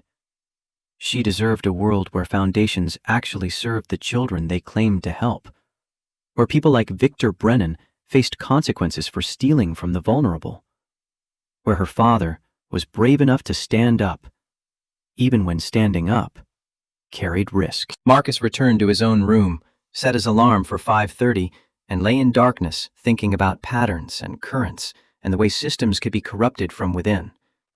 Tomorrow he would continue tracing this particular circuit to its source.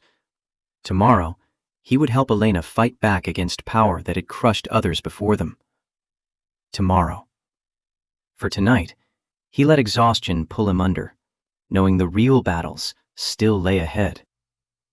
Tuesday morning brought the kind of crystalline autumn clarity that made Portland's mountains visible from downtown, their peaks sharp against blue sky. Marcus woke to his alarm with the USB drive's contents still burning in his mind.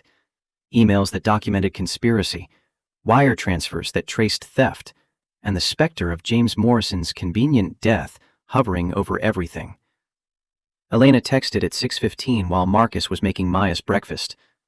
Bank opens at 9, meeting branch manager at 9:30 with death certificate and family documentation, fingers crossed.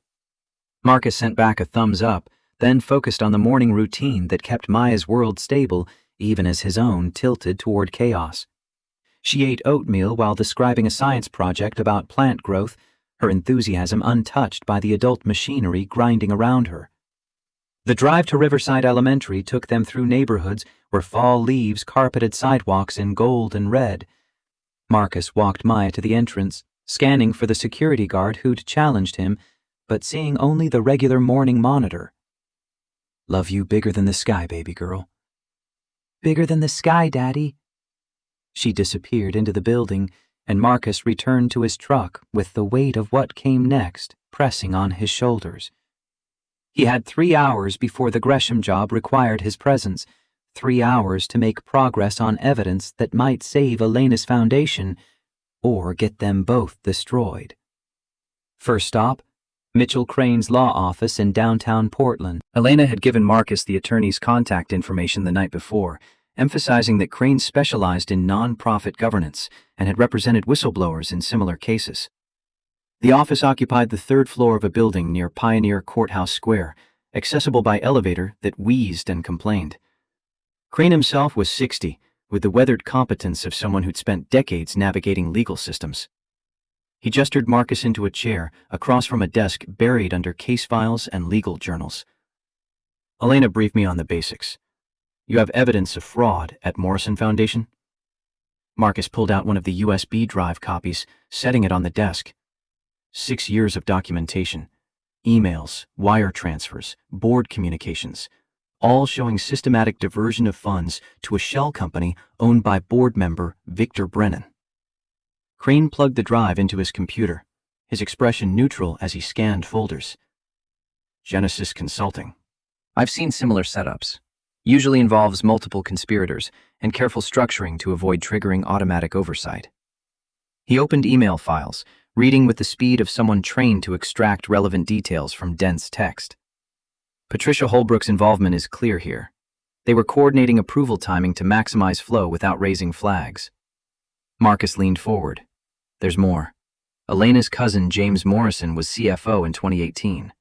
He discovered the fraud and died in a car accident 3 days later.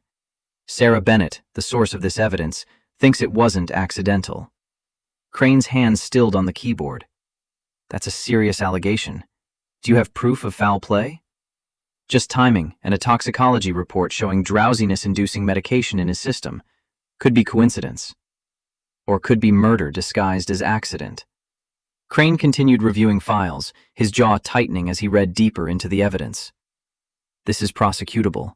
Federal wire fraud. Potentially RICO conspiracy if we can demonstrate ongoing criminal enterprise. But taking it to authorities now, before the Wednesday board meeting, means Victor will have advance warning to destroy evidence or flee jurisdiction. Marcus absorbed the strategic calculation. So we wait until after Wednesday? We prepare a package for the State Attorney General and FBI, ready to file the moment Elena is officially removed. That gives Victor no time to react before law enforcement is involved. Crane pulled out a legal pad, sketching a timeline. Today, I prepare formal complaints with supporting evidence. Tomorrow, Elena attempts to access James Morrison's safe deposit box, see if there's additional documentation. Wednesday, board meeting happens. They remove Elena. We immediately file with AG and FBI. Victor gets arrested before he realizes what's happening. The plan had elegant simplicity, but Marcus saw the vulnerability. What if Victor suspects we're moving against him? What if he accelerates his own timeline? Then we file immediately and hope the evidence is sufficient. But the strongest case comes from letting him complete the coup, documenting his assumption of control, then demonstrating how that control was obtained through fraud and possibly murder. Marcus checked his phone. 8:40, which meant Elena was heading to First National Bank. He texted her the update about Crane's strategy, received back a terse, "Understood." Crane handed Marcus a business card with his personal cell written on the back. "Anything changes, you call me immediately. And Thompson, be careful. People who kill to protect fraud don't hesitate to eliminate other threats." The warning followed Marcus back to his truck and east toward Gresham, where the industrial site waited with its tangle of outdated wiring and code violations. He worked through the morning in mechanical rhythm, running conduit and pulling wire while his mind processed angles and risks. At 11:30, his phone buzzed with a call from Elena. Marcus stepped outside to answer, squinting against sunlight that felt too bright for the conversation's gravity. "The box is empty." Marcus felt the bottom drop from his plans. "What?" Elena's voice carried barely controlled fury. "I got access. Had to provide death certificate, proof of kinship, signed 6 different forms. Bank manager finally opened box 447, and there's nothing inside. Someone cleaned it out." "When?" "That's the interesting part. Records show the last access was March 18th, 2018. 3 days after James died." Marcus did the math, understanding the implication. Whoever accessed it did so immediately after his death, before anyone could secure his effects. "The bank requires 2 forms of ID and signature verification." Someone had James's identification and could forge his signature well enough to fool bank security. Or had authority to access the box without normal verification. Elena's silence confirmed she'd reached the same conclusion. Victor has connections everywhere. Bank managers, city officials, police. If he wanted that box emptied, he'd find someone to do it. Marcus leaned against his truck, staring at the warehouse's industrial facade while frustration built behind his sternum. So we're back to Sarah's USB drive as our primary evidence. Unless we can find other documentation, James was meticulous about backups. There might be copies somewhere else. Where? I don't know. His apartment was cleared out by his parents after he died. They moved back to Michigan, sold everything. I could call them, but explaining why I'm asking 6 years later? Marcus heard the defeat creeping into her voice. Don't give up yet. We still have strong evidence. She's agreed to overnight it if I explain why I need it. Marcus called her immediately. A journal could be huge. If he documented his investigation, that's what I'm hoping. But his mother wants to know why I'm asking after all this time. I can't exactly tell her I think her son was murdered. Tell her you're conducting an internal review of Foundation finances and found references to work James did before he died. You need his notes to complete the audit. Elena considered this. That might work. It's close enough to truth to be believable. When will she send it? Tomorrow, overnight delivery. Should arrive Thursday morning. Too late to help with Wednesday's board meeting, but potentially useful for criminal prosecution. Marcus heard Maya calling for help with her drawing, needing his opinion on color choices. I have to go. Keep me posted. Wednesday arrived with the inevitability of deadlines that couldn't be postponed. Marcus woke knowing that today Elena would lose her position, that Victor would consolidate power, and that their window for gathering additional evidence was closing fast. He dropped Maya at school with extra vigilance, scanning the parking lot and entrance for anything unusual. The routine morning chaos revealed nothing suspicious, but Marcus's instincts hummed with low-grade warning. At Powell Electric, Tom Chen had assignments that would keep Marcus busy through the afternoon, preventing him from attending the 2 o'clock board meeting where Elena's fate would be formalized. Elena had texted that morning accepting this reality. Better if you're not there. No sense giving Victor more targets. Marcus worked through the day with forced concentration, installing fixtures in a new construction site while checking his phone obsessively. At 2:15, a text from Elena. Meeting started. Patricia chairing. 2:30. Victor moving to make removal permanent. Board council reading bylaws. 2:45. Vote called. I'm out. Effective immediately. 3 o'clock. Patricia appointed permanent executive director. Victor thanked board for their difficult but necessary decision. I'm escorted from building by security. Marcus read the final message and felt rage crystallize into diamond-hard resolve. The coup was complete. Now came the counterattack. He texted Mitchell Crane. It's done. File everything. Crane's response arrived within seconds. A G complaint filed. FBI referral submitted. Press release prepared for morning publication. Now we wait. The waiting lasted through the rest of Marcus's workday, through picking up Maya and making dinner, through homework and bedtime routines. Elena called at 9, her voice raw but steady. Crane filed with both state and federal authorities. They'll review the evidence, decide whether to open formal investigation. Could take days or weeks. Marcus sat in his darkened kitchen, the only light coming from his laptop screen, where he'd pulled up news sites searching for any coverage. What about the journal? Any word from James's mother? She sent it yesterday. Should arrive tomorrow morning at my apartment. For whatever good it does now. It does good if it provides additional evidence for prosecutors. Strengthens the case beyond reasonable doubt. Elena's laugh carried bitter edges. I just got fired from the foundation I built. Victor and Patricia are celebrating their victory, and we're hoping a dead man's journal contains something that makes authorities care about fraud they might not even investigate. Marcus heard the despair threatening to overwhelm her resolve. Elena, listen to me. You built something that mattered. Victor stole from it because it was worth stealing from. That foundation served thousands of kids over 8 years. Nothing he does can erase that. The silence that followed carried weight Marcus couldn't interpret. Finally, Elena spoke, her voice softer. Thank you. For everything. For helping when you had every reason to walk away. I didn't walk away 25 years ago either. You were taken. I know that now. Doesn't make the loss hurt less. They sat with that acknowledgement, connected by phone across Portland's nighttime geography. The journal arrives tomorrow. Once we see what's in it, we decide next steps. Agreed? Agreed. Marcus ended the call and checked on Maya, who slept with her usual abandon, one arm flung over her head and blankets kicked to the foot of the bed. He adjusted her covers and stood watching until his own exhaustion demanded he seek rest. Thursday morning arrived with rain returning. The brief autumn clarity dissolved into gray drizzle. Marcus went through the mechanical motions of preparing Maya for school, his mind already focused on what Elena might discover in James Morrison's journal. The text came at 10:15 while Marcus was installing outlets at a residential remodel. Journal arrived. Reading now.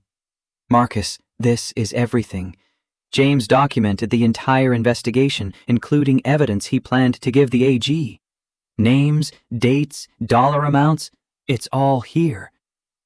Marcus excused himself from the job site, stepping into his truck to call Elena. She answered immediately, her voice vibrating with controlled excitement. James was brilliant. He kept daily entries documenting every discovery, every conversation, every piece of evidence he uncovered. And he didn't just focus on the financial fraud. What else? Victor's pattern of intimidation. James documented 3 other foundation employees who'd been pressured or threatened. One of them left Portland entirely after Victor showed her photographs from a bachelorette party that could be misinterpreted. Marcus gripped the phone harder. Same tactic he used on Sarah Bennett. Exactly. James wrote that he believed Victor had a private investigator on retainer, someone who followed people and manufactured blackmail material. He even has a name: Jenkins Security Services. The pieces aligned with terrible clarity. Victor hadn't just stolen money. He'd built an apparatus of surveillance and intimidation, systematically crushing anyone who threatened his scheme. What about the accident? Did James suspect he was in danger? Elena's voice dropped. Last entry is dated March 14th, the night before he died. He wrote, "Meeting with AG investigator tomorrow at 10 a.m. Have organized all evidence in 3 locations: safe deposit box, office files, and home backup drive." V called today. Said he heard I was making trouble and suggested I reconsider before damaging my career. I told him my career wasn't worth protecting fraud. He said some careers end badly. I didn't like how that sounded. Marcus felt ice spreading through his chest. He knew Victor was threatening him, and went ahead anyway.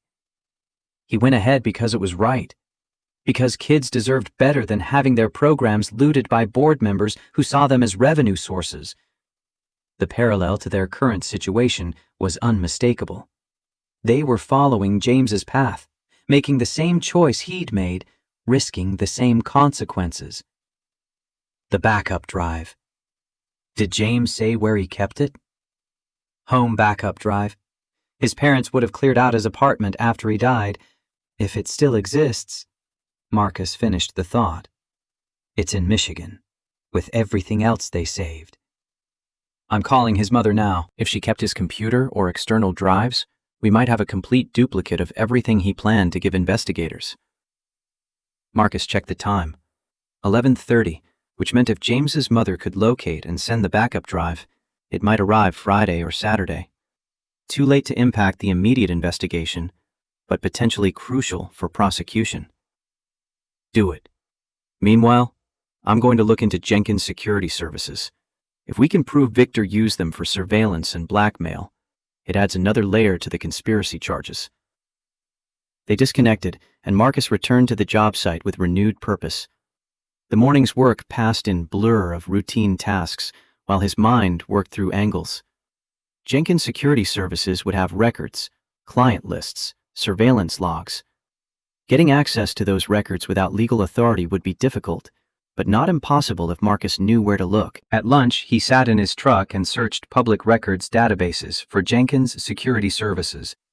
The company appeared as a registered LLC in Oregon, incorporated in 2015 with a business address in Beaverton. Owner listed as Robert Jenkins, former Portland police officer who'd left the force in 2014 amid allegations of misconduct that were settled quietly. Marcus dug deeper, finding reviews on business sites that painted a picture of a company willing to operate in ethical gray areas. Several reviewers mentioned thorough background checks and comprehensive surveillance packages, language that suggested services beyond standard corporate security. His phone buzzed. Elena again. His mother found 3 external hard drives in James's boxes. She's sending all of them overnight. Should arrive Friday afternoon. Marcus allowed himself brief optimism. 3 drives. He really did believe in redundancy. He believed in making sure the truth survived, even if he didn't. The weight of that statement settled over them both. Elena continued, her voice carrying new determination. Mitchell Crane called. The AG's office has assigned investigators to review our complaint. They want to interview both of us next week. That's fast. Crane thinks the combination of detailed financial evidence and James's journal made it impossible to dismiss as routine non-profit dispute. They're taking it seriously. Marcus felt the investigation's momentum building, the machinery of justice grinding toward engagement with Victor's corruption. What about the FBI? Any movement there? Slower. Federal bureaucracy. But Crane thinks once the AG investigation gains traction, FBI will coordinate rather than duplicate efforts. They ended the call with promises to stay in close contact as developments unfolded. Marcus finished his workday and collected Maya from school, maintaining the routines that kept her world stable while his own accelerated toward confrontation. That evening, after Maya was asleep, Marcus received a text from an unknown number. This is Robert Jenkins. I understand you've been asking about my business. We should talk. Tomorrow, 2 p.m., Washington Park Rose Garden. Come alone. Marcus stared at the message, recognizing both opportunity and trap. Jenkins reaching out suggested he knew about the investigation, which meant Victor likely knew as well. But it also suggested Jenkins might be willing to provide information if properly motivated. He forwarded the message to Elena and Crane, typing thoughts beneath it. Crane responded first. Could be attempt to intimidate or gather intelligence on your investigation. Do not go alone. If you go at all, record everything. Elena's response followed. This feels dangerous. Jenkins works for Victor. Why would he contact you unless Victor told him to? Marcus understood their concerns, but saw the potential payoff. Maybe Jenkins is worried about his own exposure. If Victor goes down, anyone connected to his operation faces scrutiny. Jenkins might be looking to make a deal. Crane sent back. If you insist on meeting, I'll be nearby. Wear a wire. Oregon is one-party consent for recording. Anything he says can be used in investigation. Marcus agreed, and Crane promised to provide recording equipment the next morning. Elena sent a final message. Please be careful. We've already lost James to this. I won't lose you, too. The concern in her words touched Marcus deeper than he wanted to acknowledge. He typed back simple reassurance.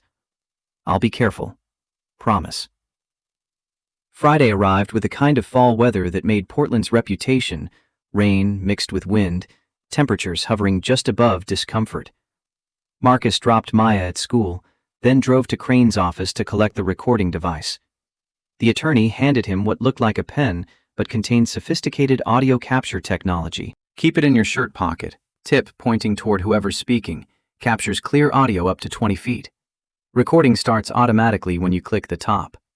Marcus pocketed the device, feeling its slight weight against his chest. Where will you be? Parking area near the Rose Garden. Close enough to intervene if things go wrong, far enough to avoid spooking Jenkins if he's genuinely interested in talking. At 1:30, Marcus drove to Washington Park, Portland's urban forest perched in the West Hills with views across the city. The Rose Garden occupied terraced levels, its summer blooms long faded, but the structure remaining, paths winding between empty beds, benches positioned for contemplation. Marcus arrived early, parking where he could observe the main entrance. At 1:50, a black Ford Explorer pulled into a nearby space. A man emerged, late 40s, white, with a particular fitness and bearing that marked former law enforcement. Robert Jenkins walked directly toward where Marcus sat in his truck, approaching the driver's window with hands visible and empty. Marcus rolled down the window halfway. You must be Thompson. Appreciate you coming. You said we should talk. I'm listening. Jenkins glanced around the parking area, his professional paranoia evident in the scan. Not here. Walk with me. Marcus exited his truck, clicking the recording pen before slipping it into his jacket pocket. They walked side by side down the main path, rain misting around them. Jenkins spoke without preamble. I know about the investigation. Victor called me yesterday, told me to be ready to provide security services if needed. He sounded nervous. Marcus kept his expression neutral. What kind of security services? The kind that discourage people from pursuing problems that aren't their business. The implicit threat hung between them. Is that what you're here to do? Discourage me? Jenkins stopped walking, turning to face Marcus directly. I'm here because I've been doing this work long enough to recognize when a client is about to burn his operation down and take everyone connected to him along for the ride. Victor Brennan is panicking.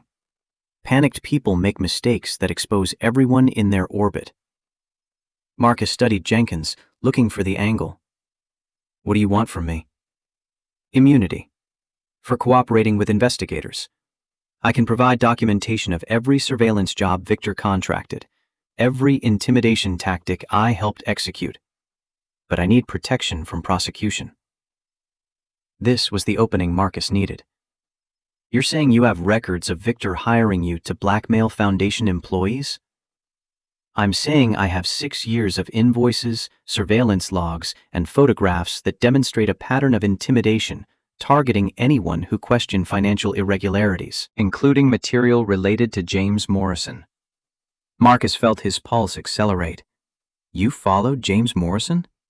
For 3 weeks before he died. Victor wanted to know who he was talking to, what evidence he was gathering.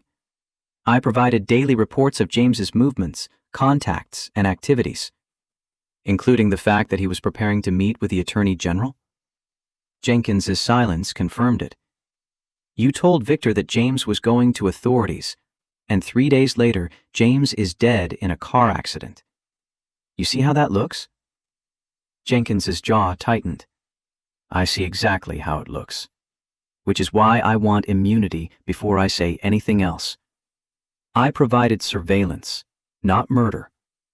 If Victor arranged James's death, he did it without my knowledge or involvement. Marcus pushed harder. But you suspect he did arrange it. I suspect Victor Brennan is capable of anything necessary to protect his interests, which is why I'm talking to you now instead of waiting for investigators to show up at my door with handcuffs.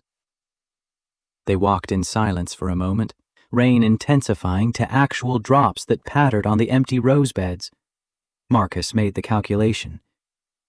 Mitchell Crane is the attorney representing the whistleblower. You want immunity? You talk to him directly. He can coordinate with the AG's office. Jenkins pulled out a business card, handing it to Marcus. Have him call me today. The longer this drags out, the more desperate Victor gets. Desperate men do unpredictable things. The warning carried weight that transcended mere intimidation. Is that a threat? It's a professional assessment. Victor knows about your daughter, knows where she goes to school. I'm telling you this because I don't hurt kids, and I won't be part of anyone's operation that does. Ice flooded Marcus's veins. If Victor touches my daughter... Jenkins held up a hand. He won't. Not directly, but he might arrange problems that force you to choose between pursuing this investigation and protecting her. Insurance claims that delay coverage, sudden inspections of your apartment building, friends of friends who suggest maybe you should reconsider your current course. Marcus understood the message. Victor's intimidation toolkit extended beyond blackmail photographs to systemic pressure applied through institutional channels. I'm not backing down. Didn't figure you would. Just wanted you to know what you're facing. Jenkins started walking back toward the parking area, their conversation apparently concluded. Marcus followed, his mind already working through implications and necessary countermeasures. At Jenkins's Explorer, the private investigator paused. One more thing. The hard drives James Morrison's mother is sending you? Victor knows about them. He's been monitoring her communications since James died. Whatever's on those drives, he'll try to intercept before you can access them. Marcus felt fear spike. How would he intercept overnight delivery? You'd be surprised what you can do with the right contacts at shipping companies. Packages get lost, delayed, delivered to wrong addresses, all very regrettable and ultimately untraceable. So you're saying the drives might never arrive? I'm saying if I were Victor, I'd make sure they didn't. Whether he's actually doing that, I don't know, but I'd plan accordingly. Jenkins climbed into his vehicle and drove away, leaving Marcus standing in the rain with a recording device full of potentially explosive testimony and a new fear for Maya's safety. He called Elena immediately. Jenkins talked. He's willing to provide evidence in exchange for immunity, but he says Victor knows about the hard drives, might try to intercept them before they arrive. Elena's sharp intake of breath carried across the line. If Victor gets those drives, we lose James's complete evidence package. It's one thing to have the journal. It's another to have actual files he prepared for the AG. Can you contact the shipping company? Have them hold the package for pickup instead of delivering to your apartment? Already there. I'm calling FedEx now. Marcus drove back toward downtown, his mind churning through the day's developments. Jenkins's cooperation could provide the final pieces necessary to build an overwhelming case against Victor, but the threat to Maya, implied but clear, added urgency that transcended legal strategy. At Powell Electric, Marcus finished his workday in mechanical routine, then collected Maya from school with heightened vigilance. He scanned every car in the parking lot, every adult near the entrance, every potential threat vector his paranoia could construct. Maya noticed his tension. "Daddy, are you okay?" He forced himself to relax, to smile. "Yeah, baby, just thinking about work stuff." Is Ms. Elena okay? The question surprised him. "Why do you ask?" Maya shrugged, her 8-year-old intuition picking up signals she couldn't fully articulate. "You talk about her a lot, and you seem worried." Marcus crouched to her level, right there in the school parking lot. "Ms. Elena is dealing with some difficult stuff at her job. I'm helping her figure it out. Sometimes helping people means worrying about them." Maya processed this with her characteristic seriousness. "Are we in danger?" The directness of the question forced honesty. "No, baby, we're safe. I promise." It was a promise Marcus intended to keep, regardless of what Victor attempted. That evening, after Maya was in bed, Marcus received confirmation from Elena that she'd successfully redirected the FedEx delivery to a hold location for pickup. She'd retrieve the drives Saturday morning, copy their contents immediately, and secure the originals in Mitchell Crane's office safe. Crane talked to Jenkins. They're negotiating terms of cooperation. Jenkins wants full immunity, but AG is pushing for plea agreement with reduced charges. Either way, his testimony and documentation could be decisive. Marcus absorbed this update while reviewing the recording from his meeting with Jenkins. The audio was clear, capturing Jenkins's admission of surveillance work and his warning about Victor's capabilities. Did Crane mention what Jenkins said about Victor monitoring James's mother? He did. We're assuming all communications might be compromised. From now on, anything sensitive goes through Crane's encrypted channels only. The security protocols made sense, but added layers of complexity to coordination that needed to happen fast. When do you meet with AG investigators? Monday morning, 9 o'clock at the Justice Building. They want to interview us separately, then together. Crane will be present for everything. Marcus calculated days remaining until the investigation became public knowledge. Once AG investigators began formal proceedings, Victor would face a choice: flee, fight, or attempt to destroy evidence. Any of those options could create dangers for people Victor perceived as threats. Elena, about Maya. If anything happens, if you notice anything unusual or threatening, you call me immediately. Don't wait. Don't second guess. Her voice softened with understanding. I will. And Marcus, the same goes for you. If Victor tries anything, if Jenkins's warnings become reality, you don't try to handle it alone. They ended the call with mutual promises of vigilance. Marcus checked the locks on his apartment door twice, confirmed his phone was charged and nearby, then attempted sleep that came in fragments between periods of listening for sounds that didn't belong. Saturday morning arrived with clear skies and temperature dropping toward freezing. Marcus woke early, made breakfast for Maya, and tried to maintain weekend normalcy while his phone awaited updates from Elena. The text came at 9:30. Picked up package, 3 drives, all appear intact. Taking them to Crane's office now. Marcus sent back acknowledgement, then focused on Maya's request to visit the library. They spent 2 hours browsing books and checking out a stack that would keep her reading for weeks. Normal Saturday activities that felt precious given the chaos swirling just beyond their domestic boundaries. Elena called at noon, her voice carrying barely controlled excitement. The drives are everything James promised. Complete financial documentation, evidence files organized for prosecution, even audio recordings of his conversations with Victor, where Victor threatened him directly. Marcus felt hope surge. Audio recordings? James recorded a meeting where Victor told him to stop asking questions about Genesis Consulting or face consequences.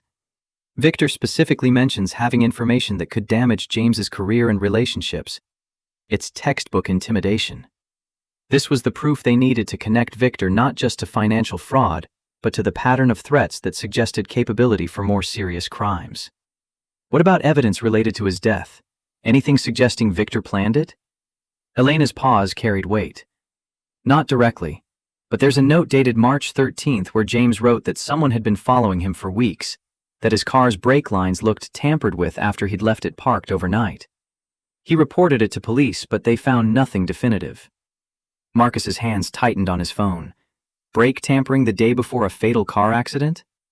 The police report said the accident was caused by loss of control on a wet curve. They attributed it to driver error or medical emergency, never investigated mechanical failure. Because they weren't looking for it. By the time anyone thought to check, the car had been through a wreck that destroyed evidence. Elena's voice dropped to barely above whisper. Marcus, if Victor had James killed, if he's capable of murder, we need to be more careful than we've been. The fear in her voice mirrored Marcus's own escalating concern. We're meeting with AG investigators Monday. Once that happens, official protection kicks in. Just 2 more days. They agreed to limit contact until Monday to avoid patterns that Victor's surveillance might detect and exploit. Marcus spent the rest of Saturday focused entirely on Maya. They went to the park, played board games, made cookies together. He built her a fortress of normalcy while his mind worked through contingencies for dangers he hoped would never materialize. Sunday passed in similar fashion, quiet hours that felt stolen from the storm building around them. Marcus checked his phone compulsively but received only routine messages from Elena confirming she was safe, that Crane had the evidence secured, that Monday's meeting was confirmed. As evening approached and Maya prepared for bed, Marcus allowed himself to believe they'd successfully navigated the most dangerous period. Tomorrow would bring official investigation, legal protection, the machinery of justice engaging with Victor's corruption in ways that would make retaliation more costly than surrender. Maya called him to her room for their nightly ritual. He sat on the edge of her bed while she arranged stuffed animals around her pillow. Daddy, are you still helping Ms. Elena? Yeah, baby. We're almost done helping her. Good. I like Ms. Elena. She's nice. Marcus smoothed her hair, feeling the fierce protectiveness that defined his relationship with this small person who trusted him absolutely. I love you bigger than the sky, baby girl. Bigger than the sky, Daddy. She closed her eyes, and Marcus watched until her breathing evened into sleep's rhythm. Then he returned to the kitchen, where his phone waited with one final message from Elena. Tomorrow we tell the truth. Tomorrow justice starts. Thank you for standing with me. Marcus typed back. Tomorrow. He turned off the lights and stood at his apartment window, looking out at Portland's Sunday night quiet. Somewhere across the city, Victor Brennan was likely planning his next move, calculating odds, preparing defenses. Patricia Holbrook might be questioning her choices, wondering if loyalty to Victor was worth the consequences that appeared increasingly inevitable. And James Morrison's evidence, preserved across 7 years and 3 hard drives, waited in Mitchell Crane's safe to speak truth that its original custodian hadn't lived to deliver. Marcus thought about patterns and currents, about systems corrupted from within and ordinary people who chose to resist despite knowing the cost. He thought about Elena, who'd spent 25 years trying to honor a child they'd lost by protecting other people's children. About Sarah Bennett, who'd risked everything to copy files before fleeing. About James Morrison, who'd documented corruption knowing it might kill him. Tomorrow, Marcus would add his voice to theirs, would sit across from Attorney General investigators and provide testimony that would either change everything or change nothing, depending on whether institutions designed to protect the vulnerable could still function when tested. Tomorrow would bring official investigation, legal protection, the machinery of justice engaging with Victor's corruption in ways that would make retaliation costly. Marcus thought about James Morrison, who'd documented corruption knowing it might kill him. About Elena, who'd spent 25 years trying to honor a lost child by protecting others. About Sarah Bennett, who'd risked everything to copy files before fleeing. Tomorrow, he would add his voice to theirs. His phone lit up one last time. Elena. Tomorrow we tell the truth. Tomorrow justice starts. Thank you for standing with me. Marcus looked at Maya's closed door, then typed back, tomorrow. For her. For all of them. He set his alarm for 5:30, knowing sleep would come hard. The city stretched out below his window, its lights marking divisions between those who belonged and those who survived in the margins. For 25 years, Marcus had accepted his place in those margins. Tomorrow, he would step into the light and demand that the system live up to its promises. Tomorrow.